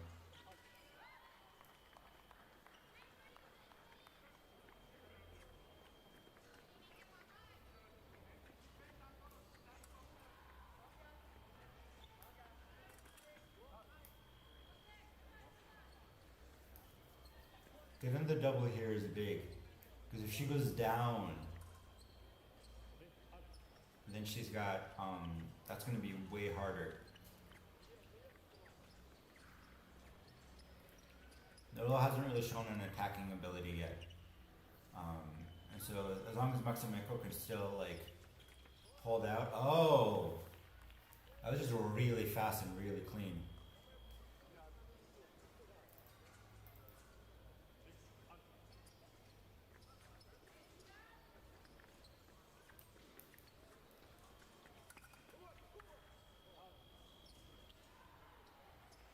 Lucky for Maksymenko. I guess not lucky, because Maksymenko missed the counter because Ndolo went off the ship.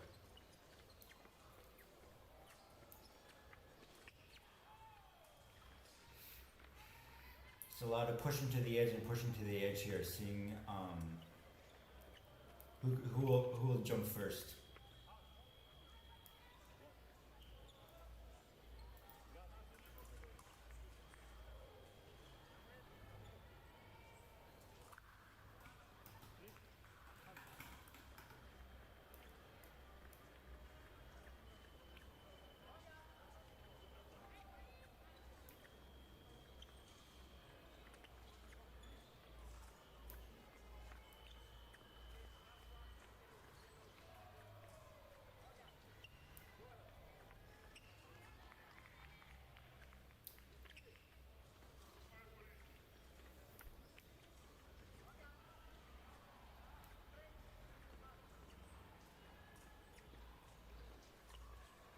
Yeah, for all that they say that the women's game is more passive than the men's game, all the Yamada bouts had non-combativity and none of this one did. This one didn't.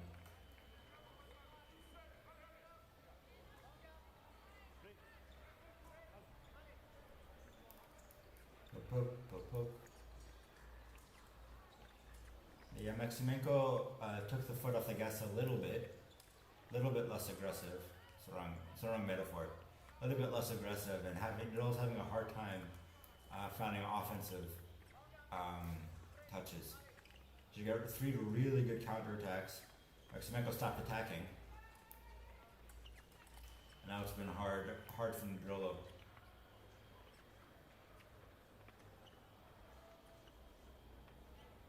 That tip scares me. I don't know. Like, nobody knows where it's coming from. We got a little bit patience from Nodolo. Let's see if Maksymenko knows to hold. She looks like she wants to go hit her. Maksymenko looks like she really wants to go hit Nodolo. But she shouldn't. Even if that one worked out okay.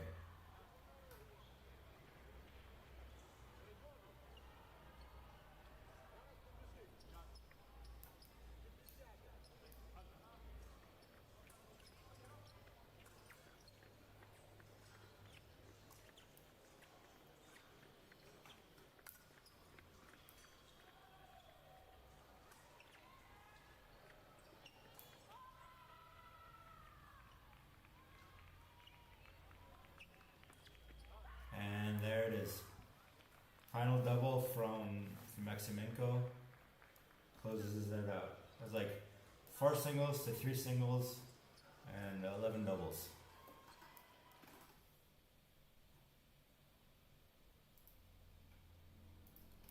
A Tekken from Germany was another probably younger fencer because I don't know who that is either.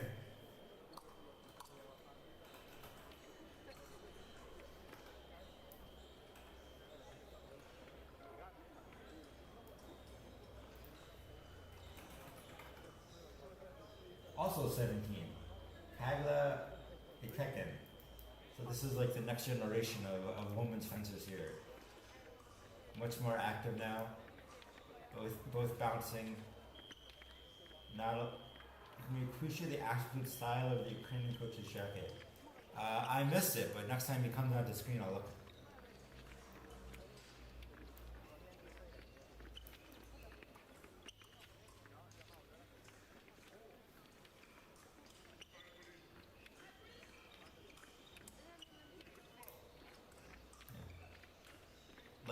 Less blade work from Tekken than we saw from the man, especially Galassi.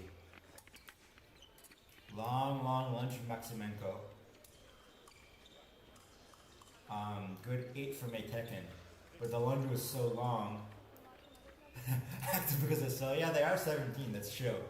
I think Galassi is a kid. He was pretty active. Yeah, Galassi is 19. So it makes sense.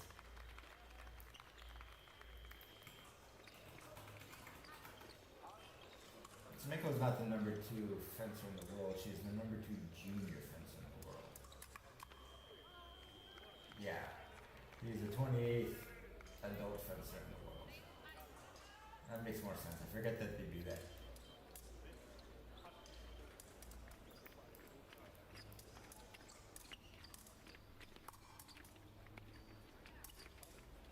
Yeah, so Tekken's kind of just hiding behind her belt here. It's working pretty well. Pulls out a double.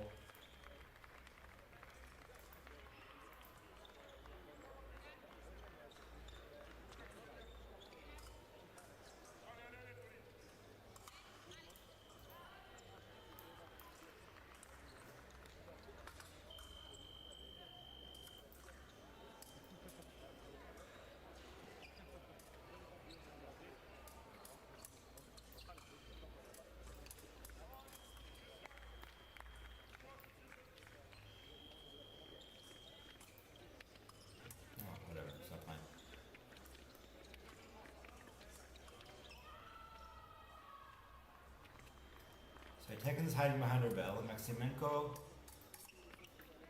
I thought we got a 720.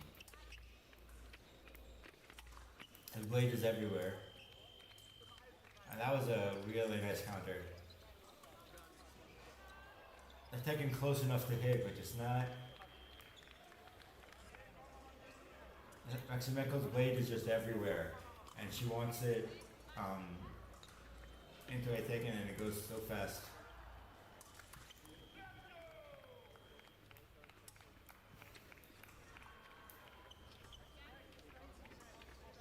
A little bit less crazy now. Taken's solid fencing has worn off on Maksymenko a little bit. She's a little bit less gangling.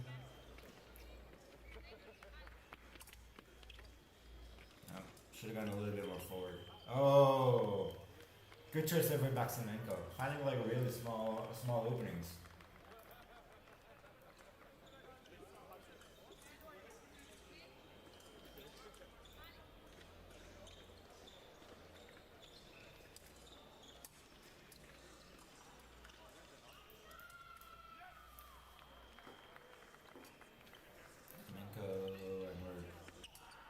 Kind of looks like we're already set for the end of the first period. Tekken was the one generating and pushing. Maksymenko's not pushing. Tekken stopped pushing.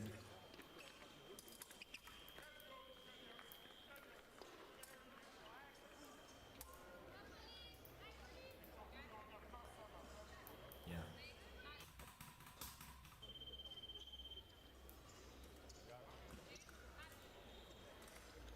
3-1.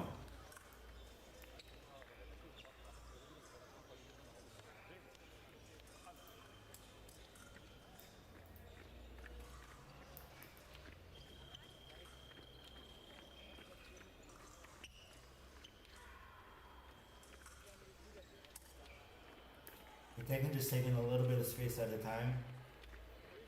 Going forward just a little bit more than Maksymenko goes back so that Maksymenko gets trapped. Oh, another really good. Yes, that counter is dangerous. She's so long and lanky. She keeps the distance far, and then she's so precise in being able to hit the counters as a Tekken comes in. As Nodolo came in, he was getting doubles off Nodolo, who's at least as long and lanky as she is.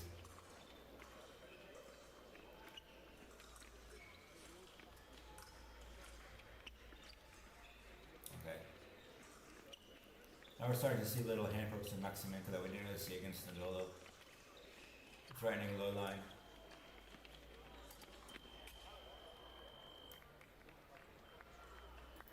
It's hard work against a counter-attacker like this.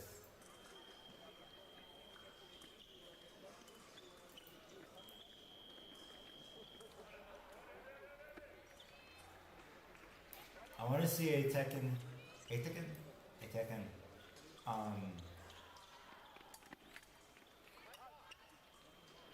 Ooh. Get her point on target. I want to see a Tekken get her point on target a little bit more. Take 6 and just go right to target off that, or 8 and go right to target, I mean. But she's not really getting her legs. She's not really doing the kind of a deep lunge she needs against Maksymenko. No, that's the opposite. Don't do a deep lunge, you'll get the counterattack. I want to see a Tekken come in with a full step. She's sort of half-stepping, and then she can't go forward anymore quickly enough, whereas if she steps in with a full step, she's got a little bit more lunge reach, and that's what she needs to, or maybe not an advanced lunge there. But really, she's just got to get closer. That's what I want. I want to see her start her attacks a step closer to Maksymenko.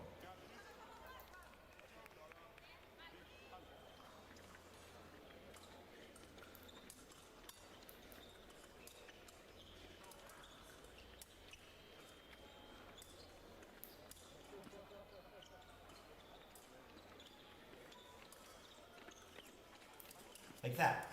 That's a touch she's got to hit. But she's scared of the counterattack, so she's pulling away too soon. That's a touch she's got to hit. It's kind of a touch she's got to hit. The threat of that counter is really off balance. These two are only 17, but I wonder how often they've been fencing in juniors.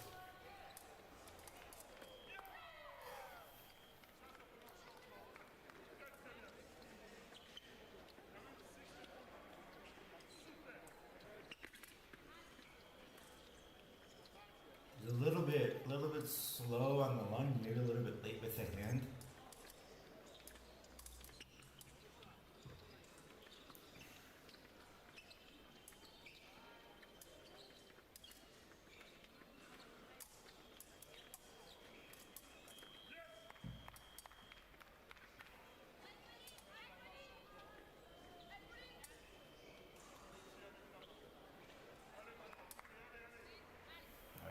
Now we're into the third.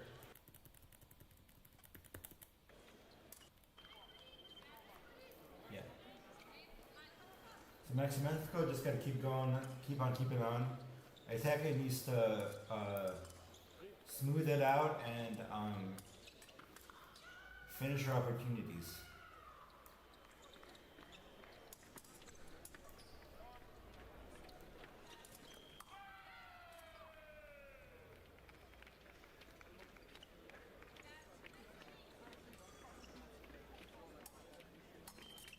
There we go. There's a good one. I'm watching Itaken's feet to see if she's balanced or not. I'm seeing her like way too far on her front foot.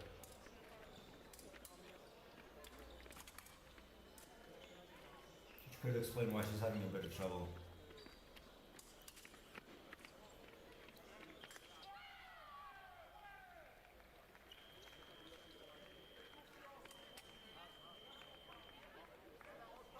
Well, she got the double out of it, so that's 2 touches out of the last 3. And we do have a lot of the third period left.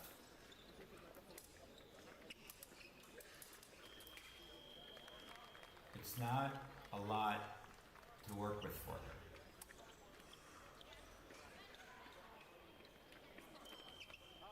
Yeah, way out of distance. Now she's desperate. She's got enough time she needs to relax, but she's got she's just in a worse position than she was before because of that really out of distance flush.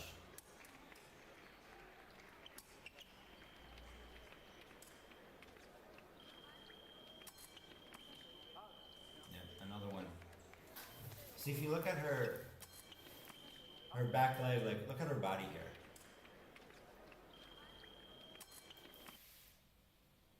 She's trying to hit from this position. She's got all of this leg that she can stick out on. And she's got all of this body that she can lean straight and not make it harder to counterattack against.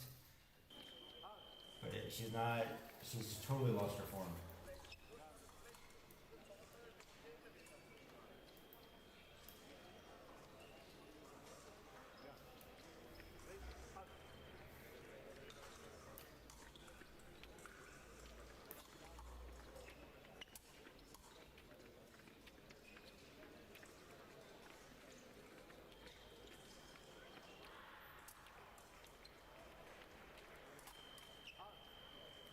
She's given up, I don't want to say, but it kind of feels like it. That was a really easy touch for Maksymenko. It was kind of at being like an Energizer bunny. She's still bouncing around like crazy.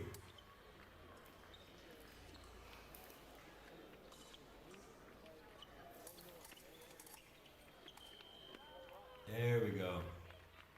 That's a little bit closer. I wanted her to get a period ago.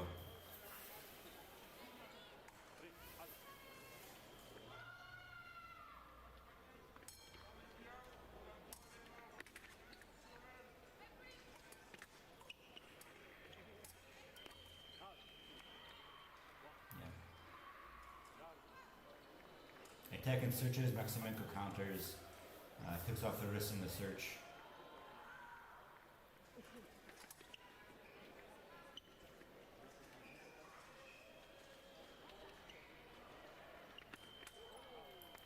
One good one. Moral victory Finally got the low line of hit that she was looking for.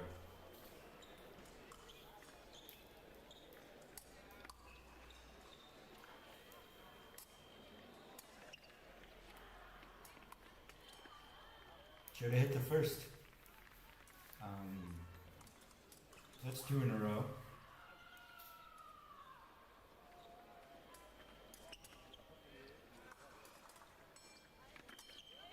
It's 3 in a row. I don't know where that one came from. But she started the third period down 5. So if she hadn't panicked those 2 touches, she would be in a much better position now. She had the time to make it back, but she needed to have not panicked first. I fenced in Budapest 2 years ago. Not this year, not last year. I was in Budapest. I broke my leg last year, and I'm kind of still in recovery from it. Okay. Also, I'm really broke. I will not go to America. I'm not doing any international tournaments this year. Hopefully next year.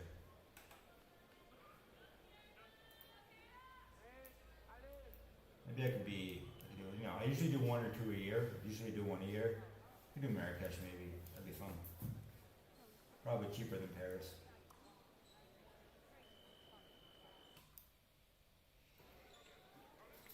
So you have Mortezayeva, who's probably Russian, fencing under the neutral flag. We have Maksymenko, who's Ukrainian. This will be a fun bout. Really want to meet me next year? I would love to meet you. Looking forward to it.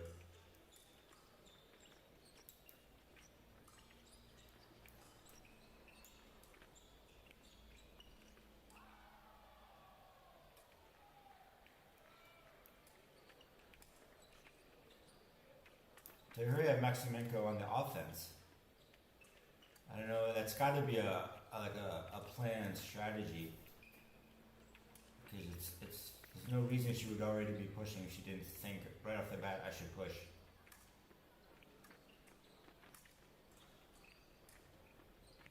Mortezayeva got the same kind of stiffish on guard that Nadolo had, but the more relaxed version, so we go into the non-combativity.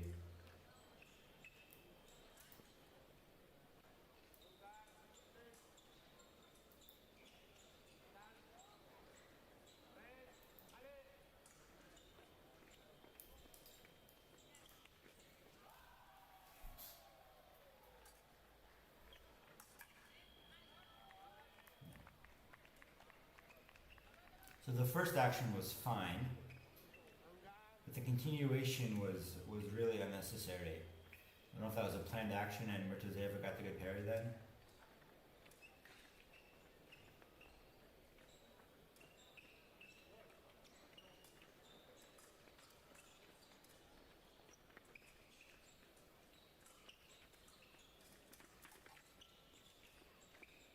Much better. See, there's only the one action Mortezayeva got the parry, but no opportunity for a counterattack. Same kind of a deal. So Zayeva's really good at defending that low line. Maksymenko keeps looking for it.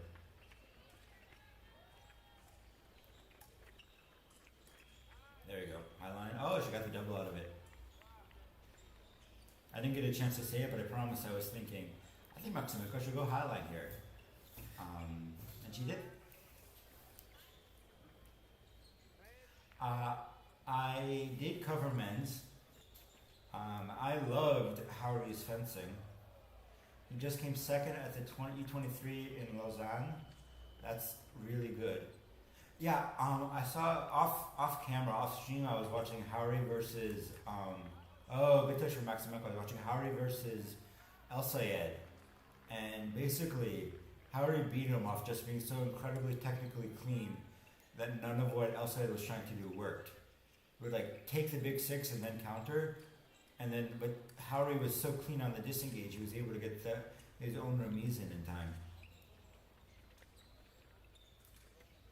You get a good touch from Maksymenko to level it up. I like the pushing. I think it worked well, and I think she should keep doing it. I think she got good opportunities she couldn't quite take advantage of. And one kind of boneheaded error.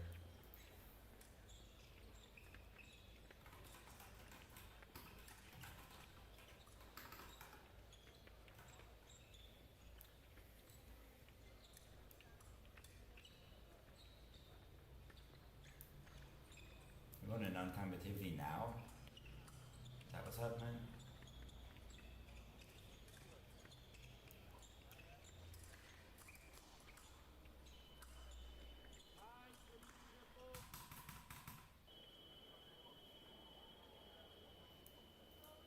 Italian girls did quite well too. 11 out of the 12 made day 2. Yeah, well, the Italians are absolutely insanely good at fencing. Top to bottom, cross genders, cross weapons.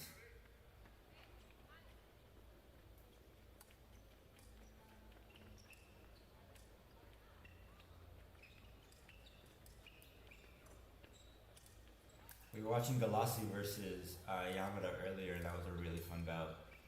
Galassi's just absolutely insane, throwing himself all over, forward and backwards. Really, really athletic stuff. Really good to watch. Ooh, good counter from Murtazaeva. Now we've got the opposite problem where Maksymenko is forced to work from long distance, and that gives her opponent the chance to respond with a counterattack or a parry post.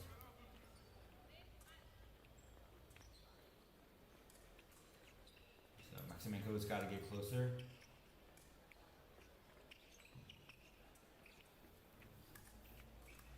What I kind of want to see from Maksymenko, because she's so long, is step and then attack into her opponent's retreat. Or I guess don't do that because it doesn't work.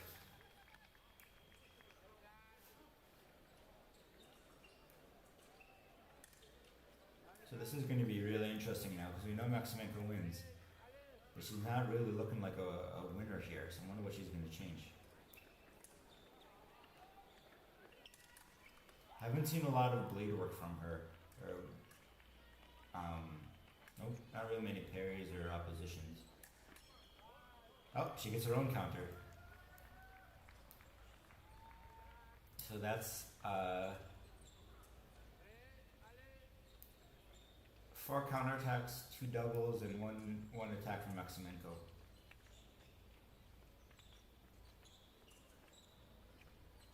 Maksymenko pushing and pushing. Maksymenko has her arm very far back, Murtazaeva has her arm very far forward.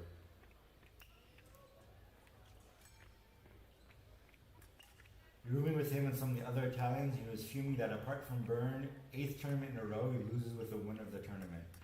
Well, it happens. Ooh, there we go. Maksymenko gets in close enough to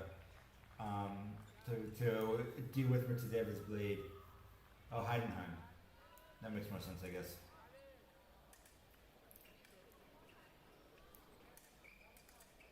I don't know. I'd rather lose to the winner than some random schmo who gets demolished in the next round.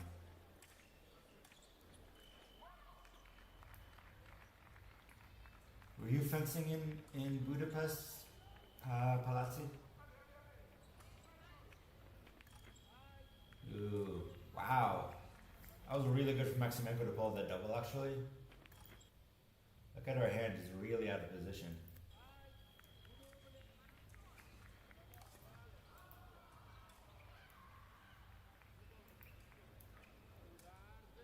You pools. Those 3 matches, 5-4. Oh, that's awful. Oh, that's a kick in the pants.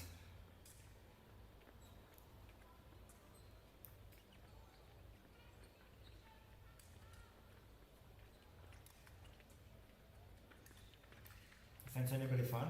Fence anybody good?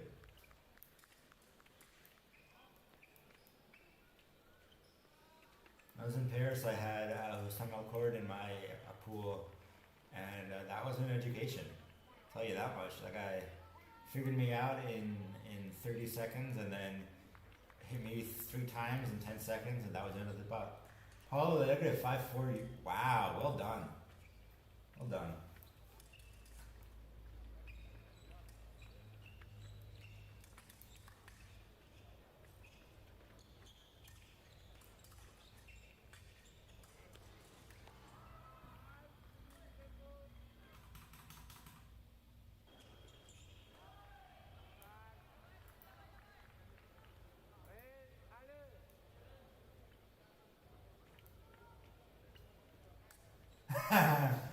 Macarelli was rooming with you and you were telling you should put boxes in his pasta?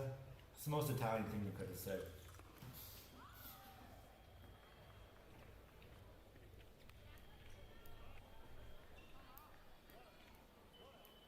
But Macarelli's on your squad, why would you put laxatives in his pasta? Oh, it was in your pool.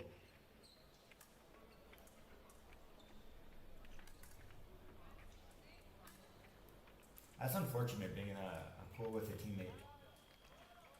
Actually, how did you end up in a pool with a teammate? I thought they tried to make sure that didn't happen.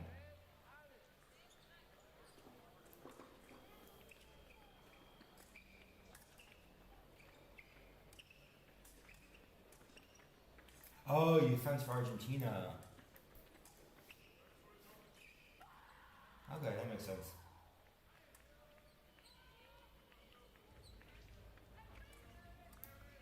Now versus Ava starting to push as Maksymenko gets back into her comfort zone.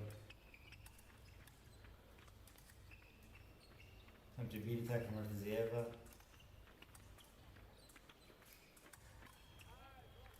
But it doesn't work. Maksymenko gets the counter anyway. Now she's up 2.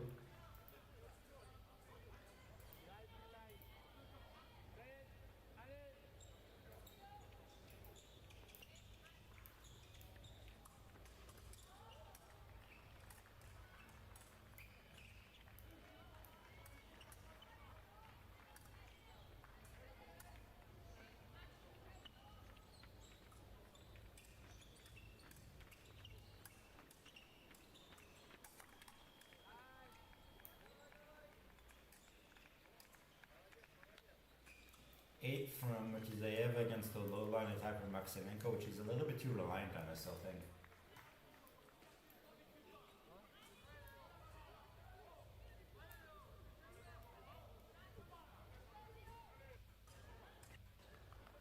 Oh, never mind. Well, still a good 8. Just hit the floor, not the opponent.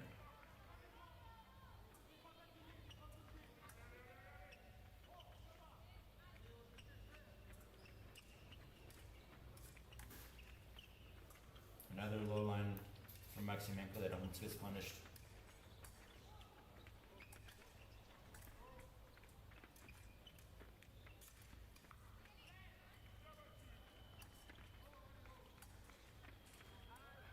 Oh, the double. I thought that was fully Maksymenko's touch. They got him up to the edge to pull it out.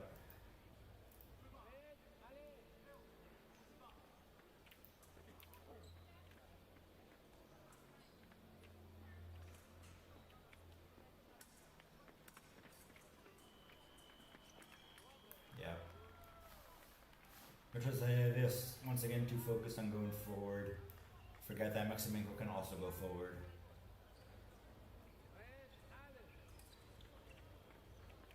Women's final is kind of boring, only straight one tempo attacks. One pair of posts apart from the straight attacks. Yeah, but it's the interesting part is how you set it up. There's another kind of a sloppy counter from Maksymenko against an equally sloppy attack from Ortozeva, where she's like searching for the blade as she comes in and Maksymenko goes around the parry.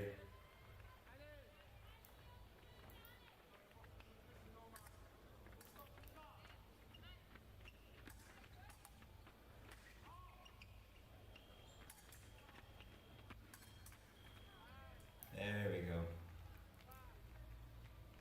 A little bit more patient from Ortozeva.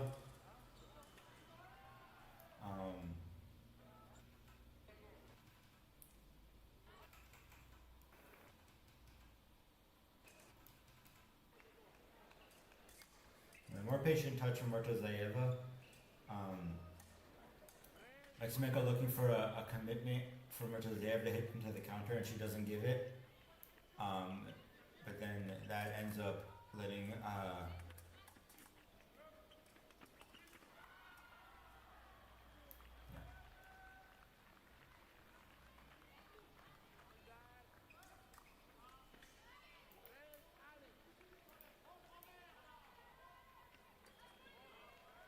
too eager. She's got I don't know. 9 seconds left. There's not a lot you can do. She's just searching for the blade and hoping.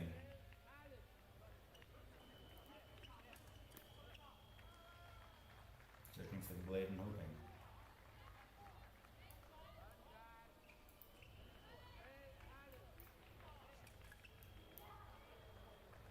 Now 14-9.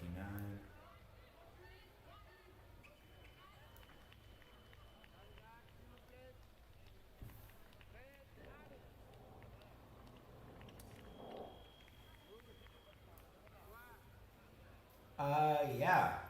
I mean, both of these, maybe not both these fences, the last one. Yeah, she's 17. It's absolutely mind-boggling. The kids are so good.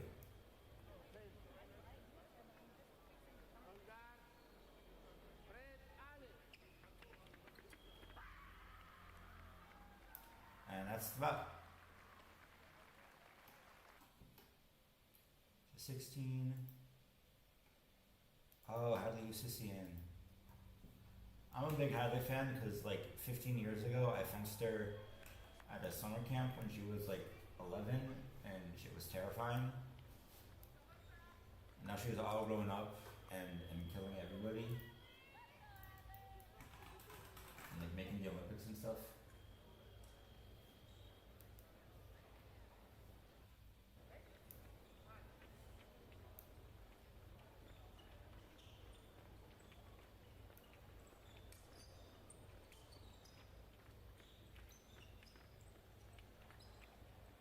They're looking very clean, very well spaced on guard, hand back, just little tiny preps forward, little tiny extensions forward.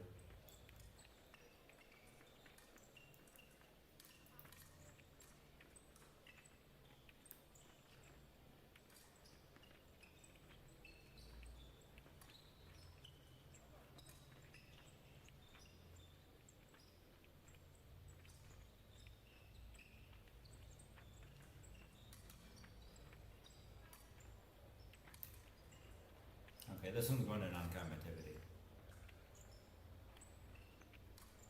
Maksymenko back in her zone. She's a little bit more comfortable, but Hadley just absolutely not willing to push.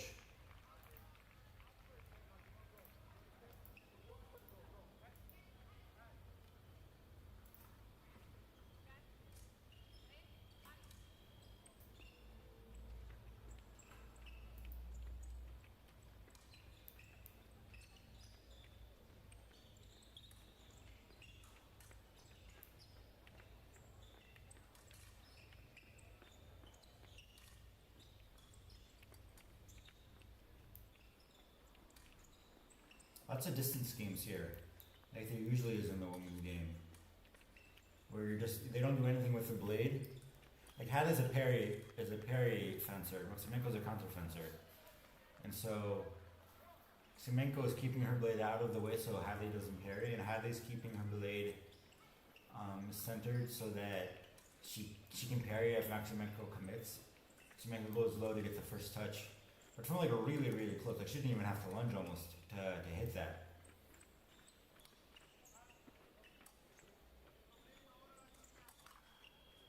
Yep, there it is. There's the 8 parry from Hadley as Maksymenko comes in just a little bit too close.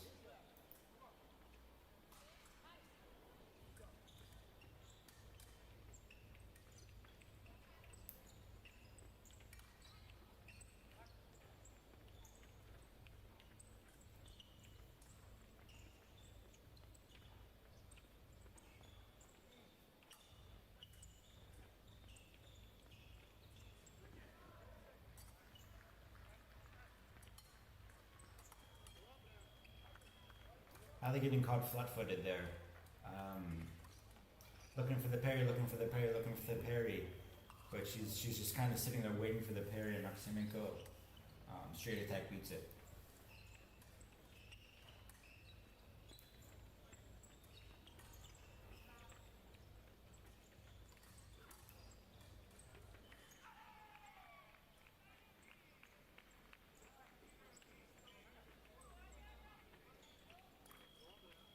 Ooh. Good prep from Hadley. She's pushing and then retreating, hoping to draw out the counterattack. But Maksymenko finds the time and kind of surprises Hadley a little bit. And Hadley does like a big disengage like this. Maksymenko goes straight.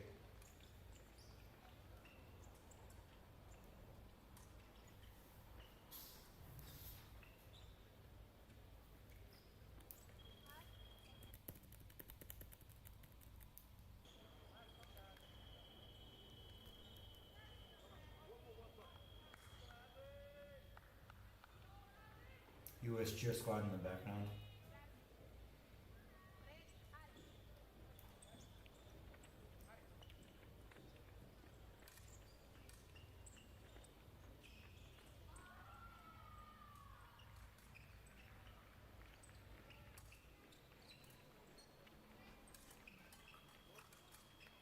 Good counter from Maksymenko. Just disengage beats parry. That's kind of all there is to it.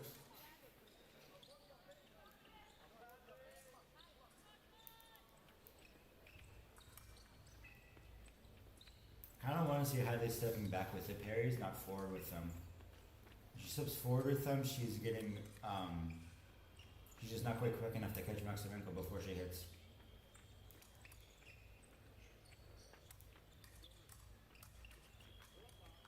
Oh.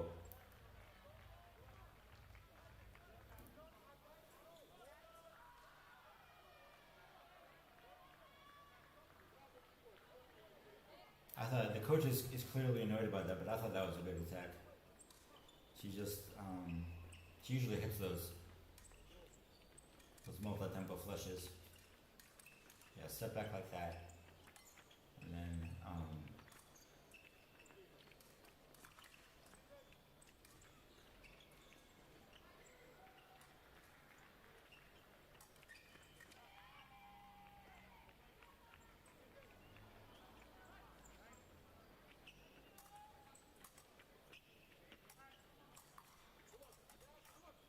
there we go, yeah. That little step back, I don't know if you guys could see it, is what how they catch that parry. And then when she has the blade, she can follow Maksymenko's disengages long enough to finish. Just a long building touch. This sort of push, pull, and vary the tempo. Oh no! That was totally Hadley's. I'll sad Courtney about it.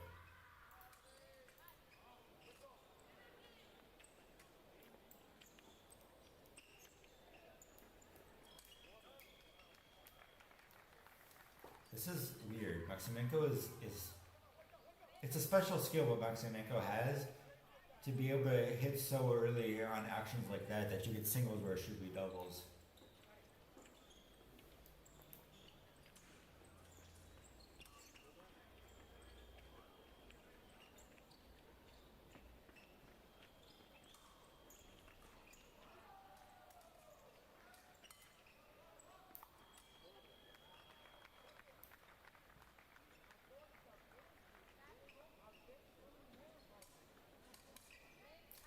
Good pattern recognition there from Maksymenko. Hadley starting to push forward too much. Maksymenko finds it. Where Hadley stopped, like Hadley's looking for a parry. But then Hadley stopped looking for a parry, started looking for a counterattack. Maksymenko saw that and jumped in and drew out the counter, kind of like that, and then hit.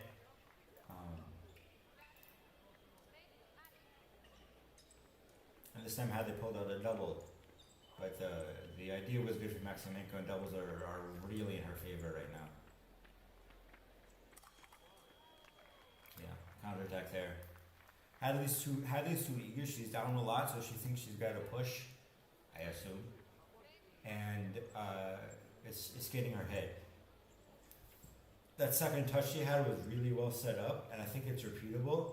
But it does take 45, 50 seconds a touch to either trap Maksymenko against the back line or get her to mess up. And if Hadley pushes, then Maksymenko is getting that counter every time.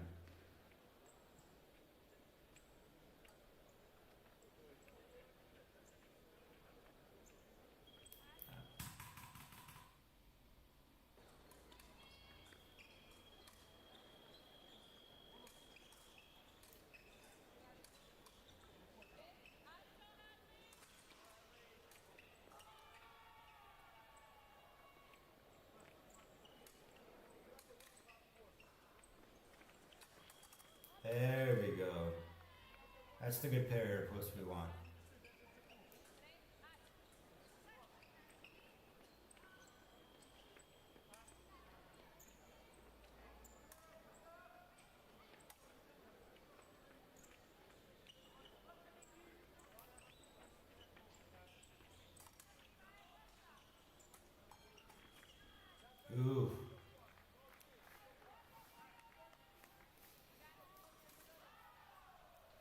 good action there. She drew the parry and she got the counter, but she's got to be a little bit less full focus. Like Maksymenko had the opportunity to counter, and this is like a really subtle thing. And Hadley didn't have to commit to the attack. Now I guess now we're 2 touches ago until as early as she did. And if she hadn't committed as early but kept the pressure on, she would have been able to parry the counter. And then pull the single out of the double.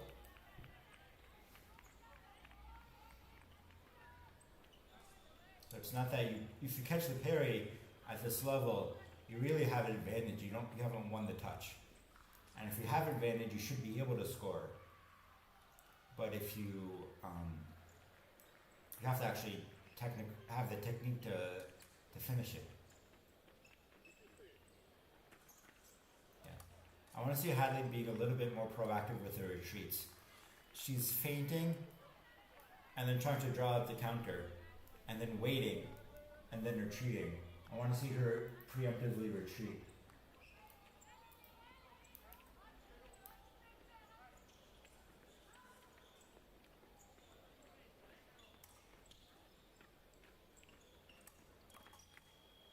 Yeah, that was just a kind of a giveaway.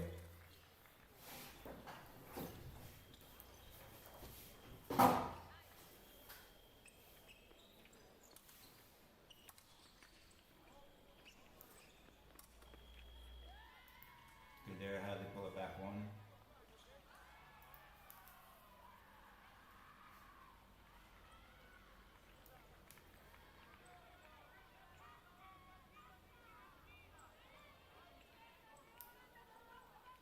The good thing to see here from Hadley is that she's not panicking. She's not changing her game plan. She knows how she's going to get her touch and she's going to do it. She knows it can work, she's just not implementing it well. Is that Dwight Smith? We wanted to see the Ukrainians. Oh, we can see it.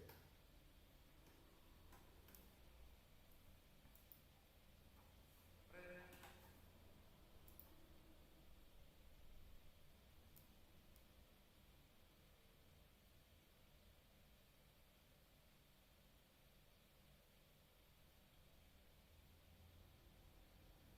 we go. Leonora McKinnon. Yellow.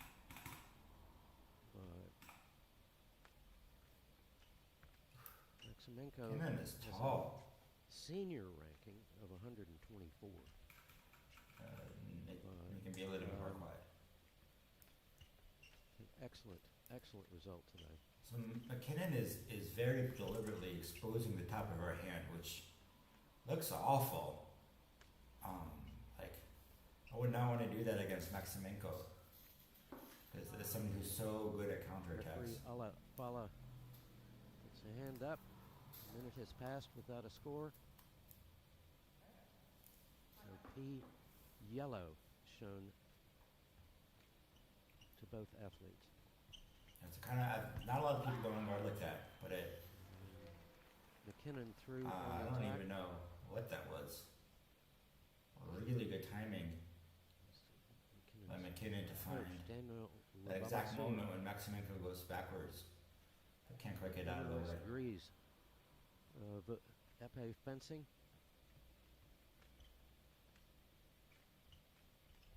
Yeah, Maksymenko is spending a lot of her time with her tip down in 8. So maybe she's looking for a lot of under the hand counters.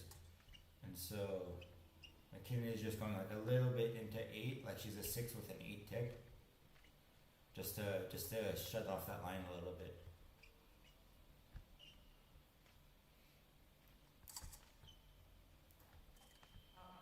It's a double.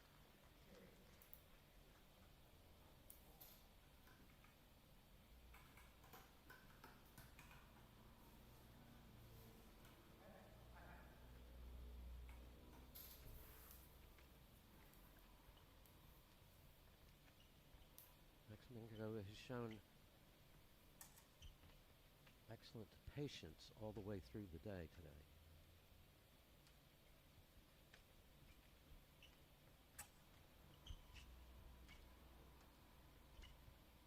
And faced some more experienced Ooh. Very, Athletes, another double. very deep prep from McKinnon that doesn't really go anywhere.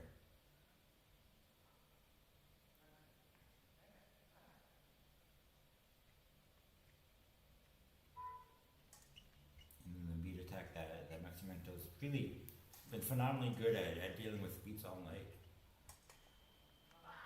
Good touch there from McKinnon.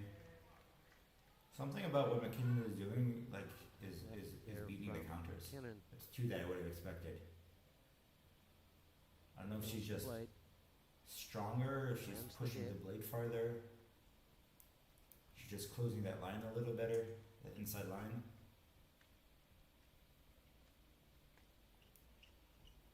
She's less willing to commit out of distance. The footwork is definitely much, much better than Tekken's that German girls was. Do you know who Maksymenko's coach is? I thought Ukrainian's women's coach was Nikishin. Guess she has a different one. I have no idea who Down anybody's coach here is. in the opening I don't period. know. People know. I don't. I don't know how people find out. I'm bad with faces as it Go is. to a 1 minute break, but 4 for Leonora McKinnon, 2 for Anna Maksymenko. But both of those points for Maksymenko came on doubles. Like I don't like this is he's clearly a very good coach. McKinnon's a great fencer, and I have no idea who this guy is. Circumstances, a more productive Yellow opening jacket. I don't period know. Like this for is I don't know who this guy is either. as an answer If that five to website this says. conundrum.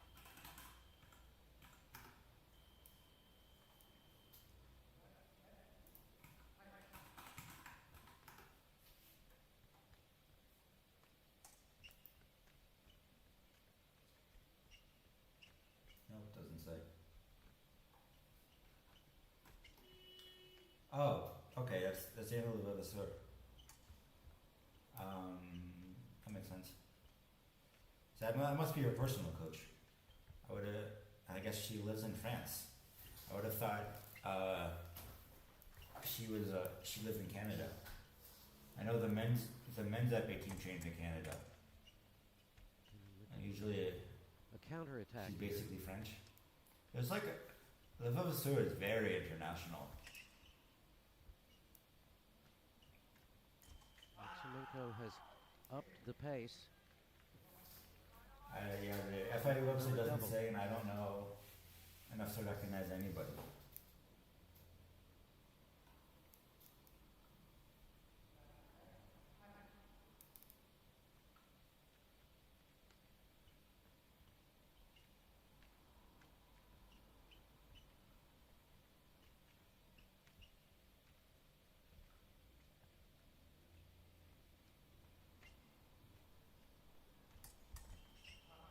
Ooh, good one there from Maksymenko. There's the first single hit for Anna Maksymenko. Exactly enough time to hold.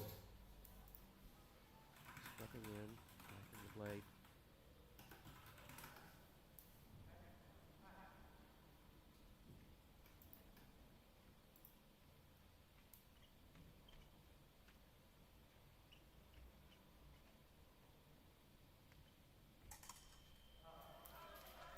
Ooh, McKinnon found the blade.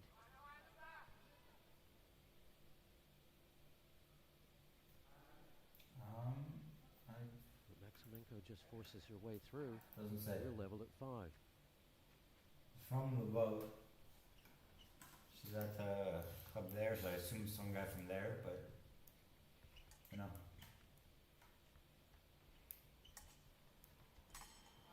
Oh, Wow! Great timing from Maksymenko. what a counterattack That was there really from pretty. Maksymenko.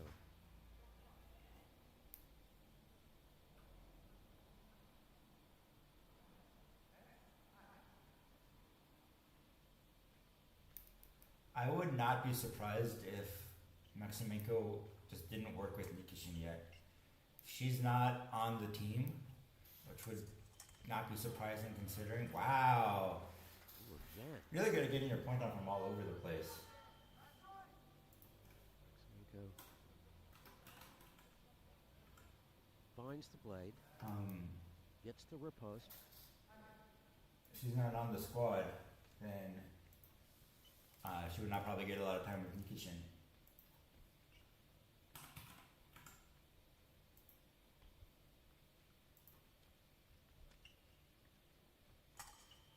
Another good counter.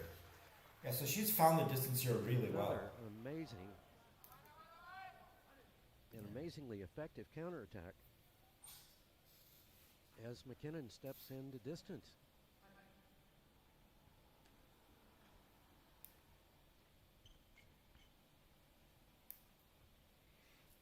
Wide distance now. Easy counter for Maksymenko. Look, Lenore frankly lucky to get that as a double.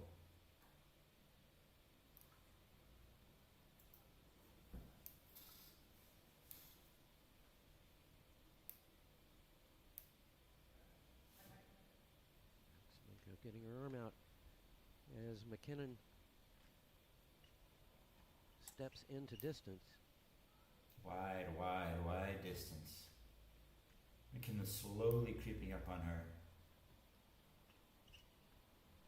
This is going to be a fun thing to do, as Maksymenko demonstrates so well, where you widen the distance, your opponent starts trying to close the distance, and you just close it a little bit more than they expect, Use the blade. and then you get an easy counter when they still think they're far away. It's a fun distance game. Fun distance trick.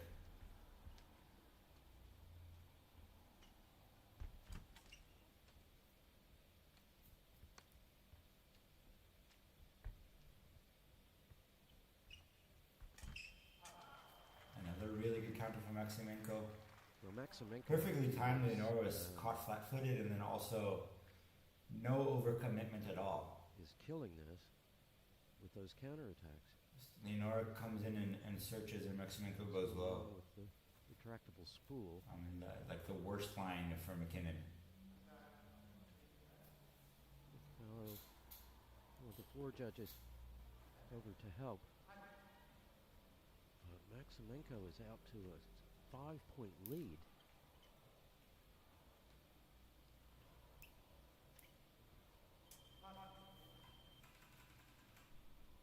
Frankly, this is what we've seen. McKinnon is going to have to change something. Let's see what Daniel Mabavasur. I'd like to see McKinnon look for the bladeless. She's getting hit really hard every time she searches, and it's just like the way Maksymenko is fencing, the blade is not there. He provided. She got a couple of it early, which was good, but she's got to look for the blade as the second action in the sequence, not the first.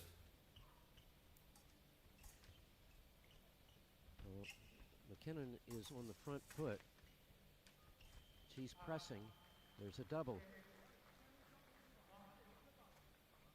But that doesn't really help anybody other than Anna Maksymenko.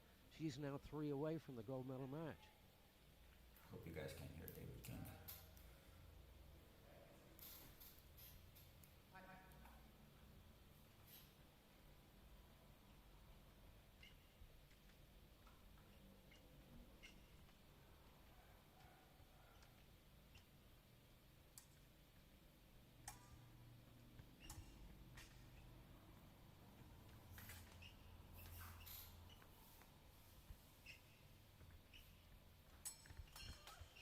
Oh, Good one from my. Maksymenko.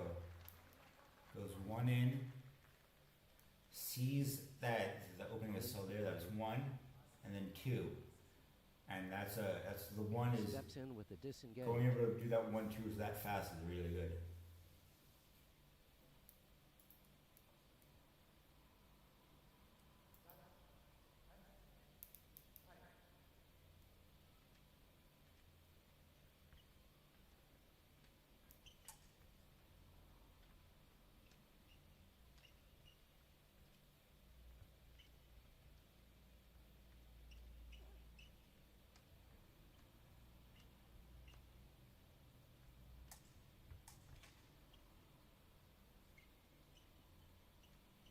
McKinnon falling short as Maksymenko content to hold distance.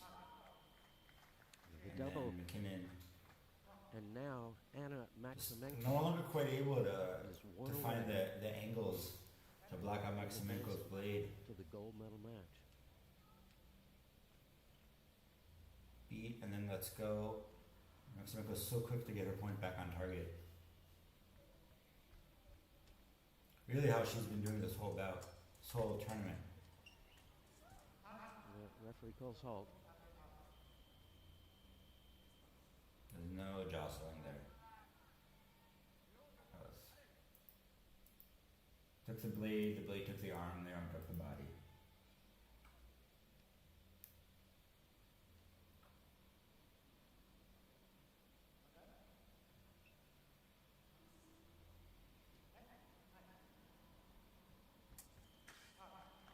So really Murtaeva had the best plan so far against Maksymenko, It's the which first was solo hit that Leonora force her to Martinez attack. has had in a while. And then make sure and then Maksymenko is liable to do that out of this to get counters. But I don't know. And there we I'd have really it. like to see somebody. 17-year-old Anna, you're a cadet or junior world champion. I'm not Do that kind of a drawback, entirely sure which. but from push Maksymenko, So and then big match. you got the whole strip to work with when she attacks. The problem with that is she's not going to attack unless you're up a couple, and getting there is the hard part. Her tip is on fire today. Her blade work is impeccable. Coming as a surprise. Ritzy keeping it very far away.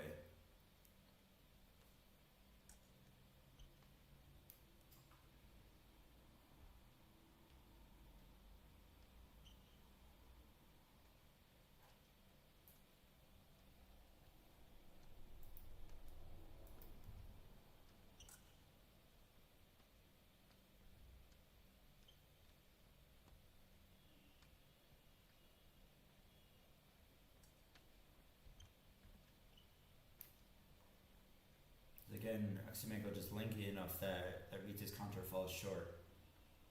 And again on the low line from Maksymenko. Come up. On combativity.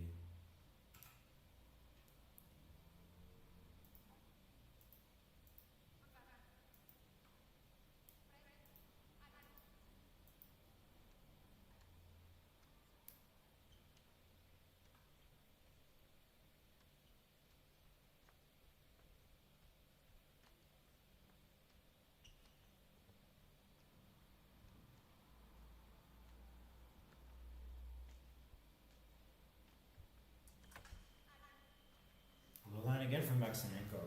Back left. So why does Ritzy have a red P card and Maksymenko have a yellow P card? Oh, it just barely nicked the knee. See, Wow. on the knee.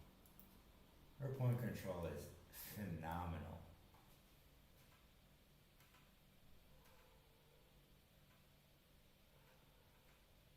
Yeah, fits into the P card. There it is.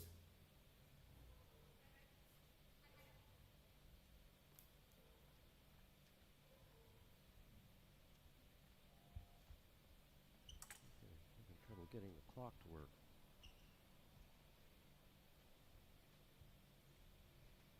See, this is kind of what I wanted to see. Ritzy's hanging out, starting in Maksymenko's half of the strip, but really just inviting Maksymenko into attack her.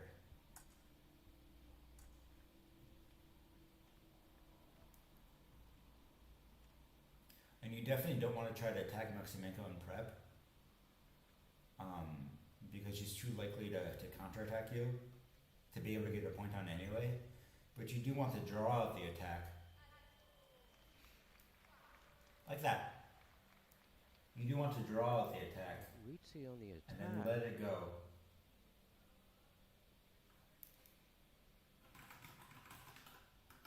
But it's Maksymenko who's got the counterattack.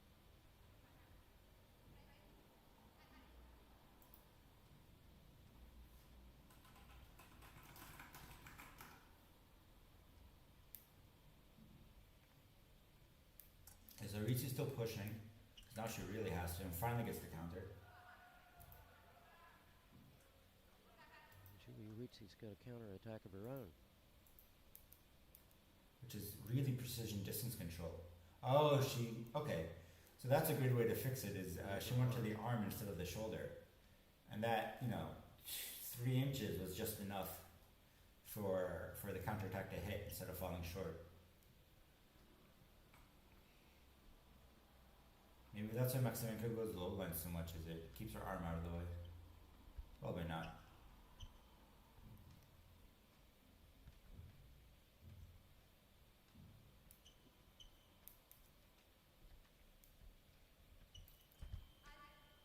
Double.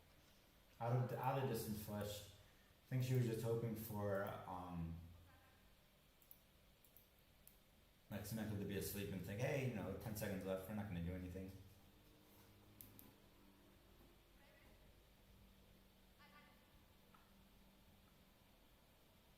Okay, now we're really already done.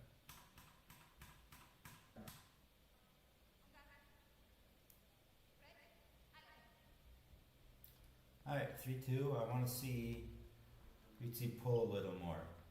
See if she can pull the a Maksymenko attack and deal with it, and then not counter.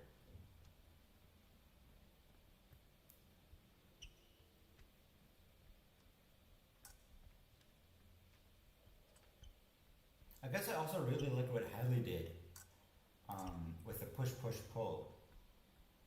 And I guess Ritsu's kind of doing a variation on that. Good flesh. Is that a blockout flush or is that just straight timing? See what they have. Nicely timed counterattack. Very patiently. Just straight timing. Or as soon as Maksymenko pulls her arm back, the flush As soon is as out. she sees an opening, she's straight in.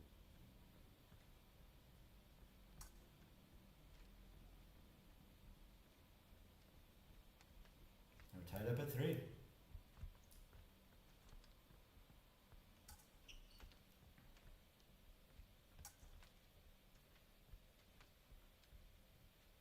Maksymenko's starting to be a little bit more aggressive now. In a what's for her a threatening on guard, but for anybody else would still be absence, in the sense that she has her tip pointed at Ritsu instead of at the floor or the ceiling. A little bit impatient from Ritsu. She's got the key to beating Maksymenko is definitely going to be wait her out, because she's not. There's not a lot of setup coming from Maksymenko. It's just hang out of distance, poke her down, and wait for your opponent to do stuff that you can punish. Because her punish game is phenomenal.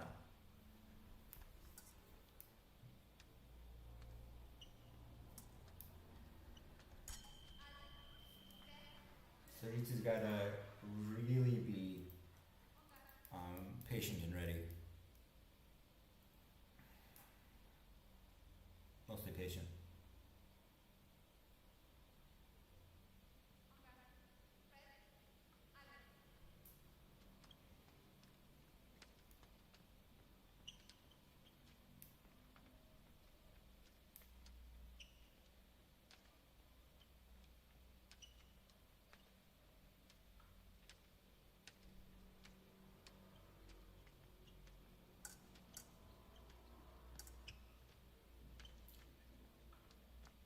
Maksymenko pushing, Ritsu giving her space. Exactly what we wanted to see. Another double. I just don't like that she's still counterattacking into this.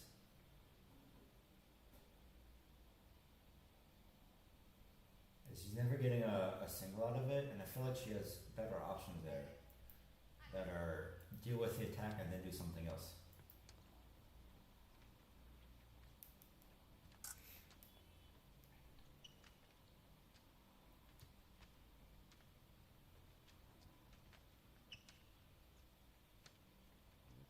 These fencers taking any chances.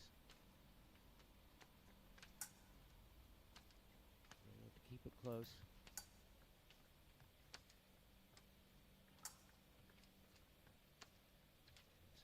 seconds when they get to the third and final period. Yeah. Oh, It's the same kind. You gotta make her come to you, or Maksymenko make her do Lines the something. blade. Julia just straight flush there, and it's the first pair we've seen Maksymenko take all pushes night, really. down and turns to land the hit.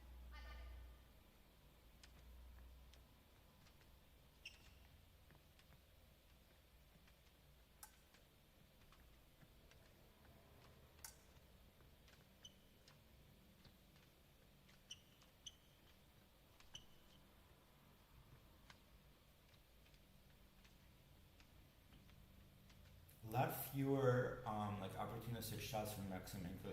She's scared to like really throw herself into the long lunges that we saw against the other people. And then just ramps up the pressure on her opponent.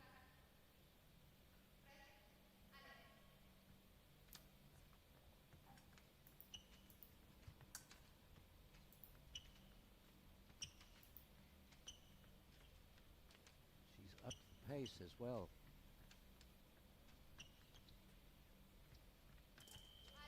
There we go. So the difference there was that Maksymenko was much more active in her preps, a lot more jabbing back and forth, and that gives Ruzzi an opportunity to go. Whereas before, Maksymenko was much more passive and waiting, and then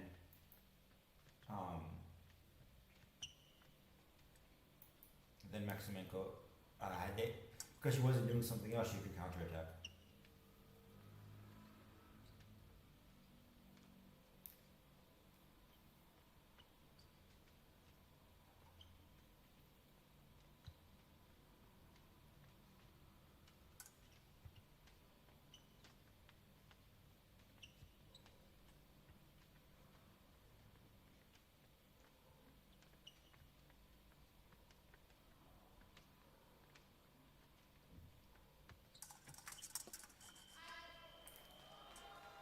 Oh, is that going to count? Yes, it is. No hit No given. touch. Never mind. Maksymenko asked for a video review. Yeah, I don't think she actually fell. I think she just ducked down. No touch. Okay.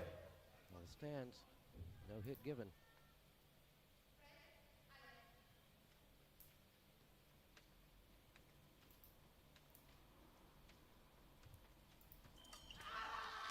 Ooh, So good she won flash. the attack there.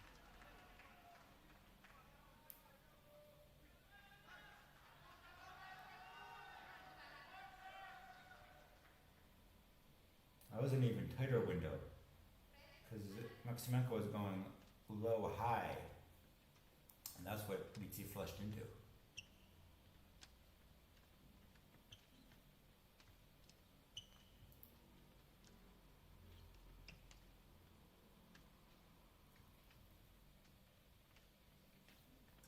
Kind of a neutral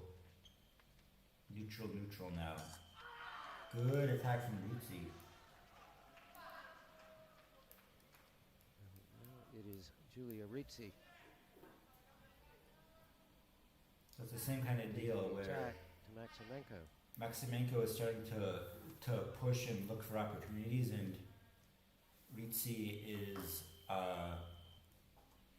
taking advantage of that, whereas before Maksymenko was much more passive. And then in earlier bouts, Maksymenko was like really making long attacks, and Referee's going to have a look at this. that was keeping her opponents up. But now Ruzzi's getting in closer. That was definitely looked like a punch. Yellow card shown to Maksymenko. An elbow to the mask.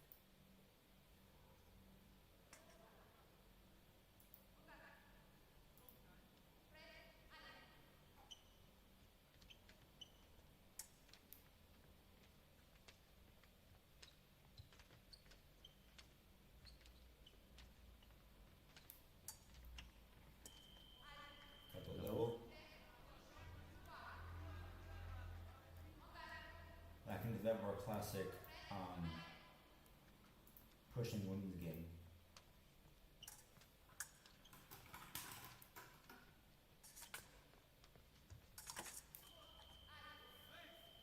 Double, double.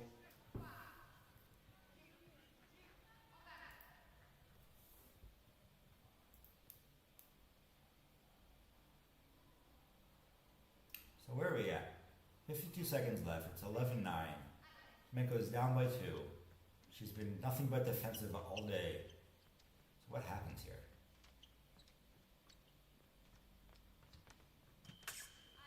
Counterattack. Oh, Absolute gift from Oh, Mitzi. Absolute gift. counterattack.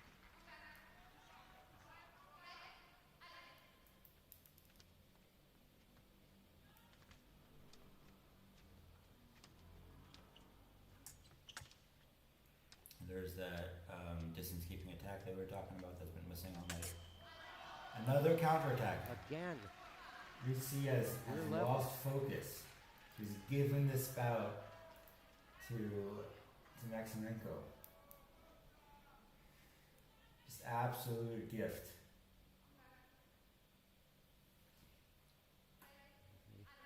The Italian coach beside himself. That was a remarkable breakdown. Ricci got out too. By finish this goal is with Going to overtime. Priority right.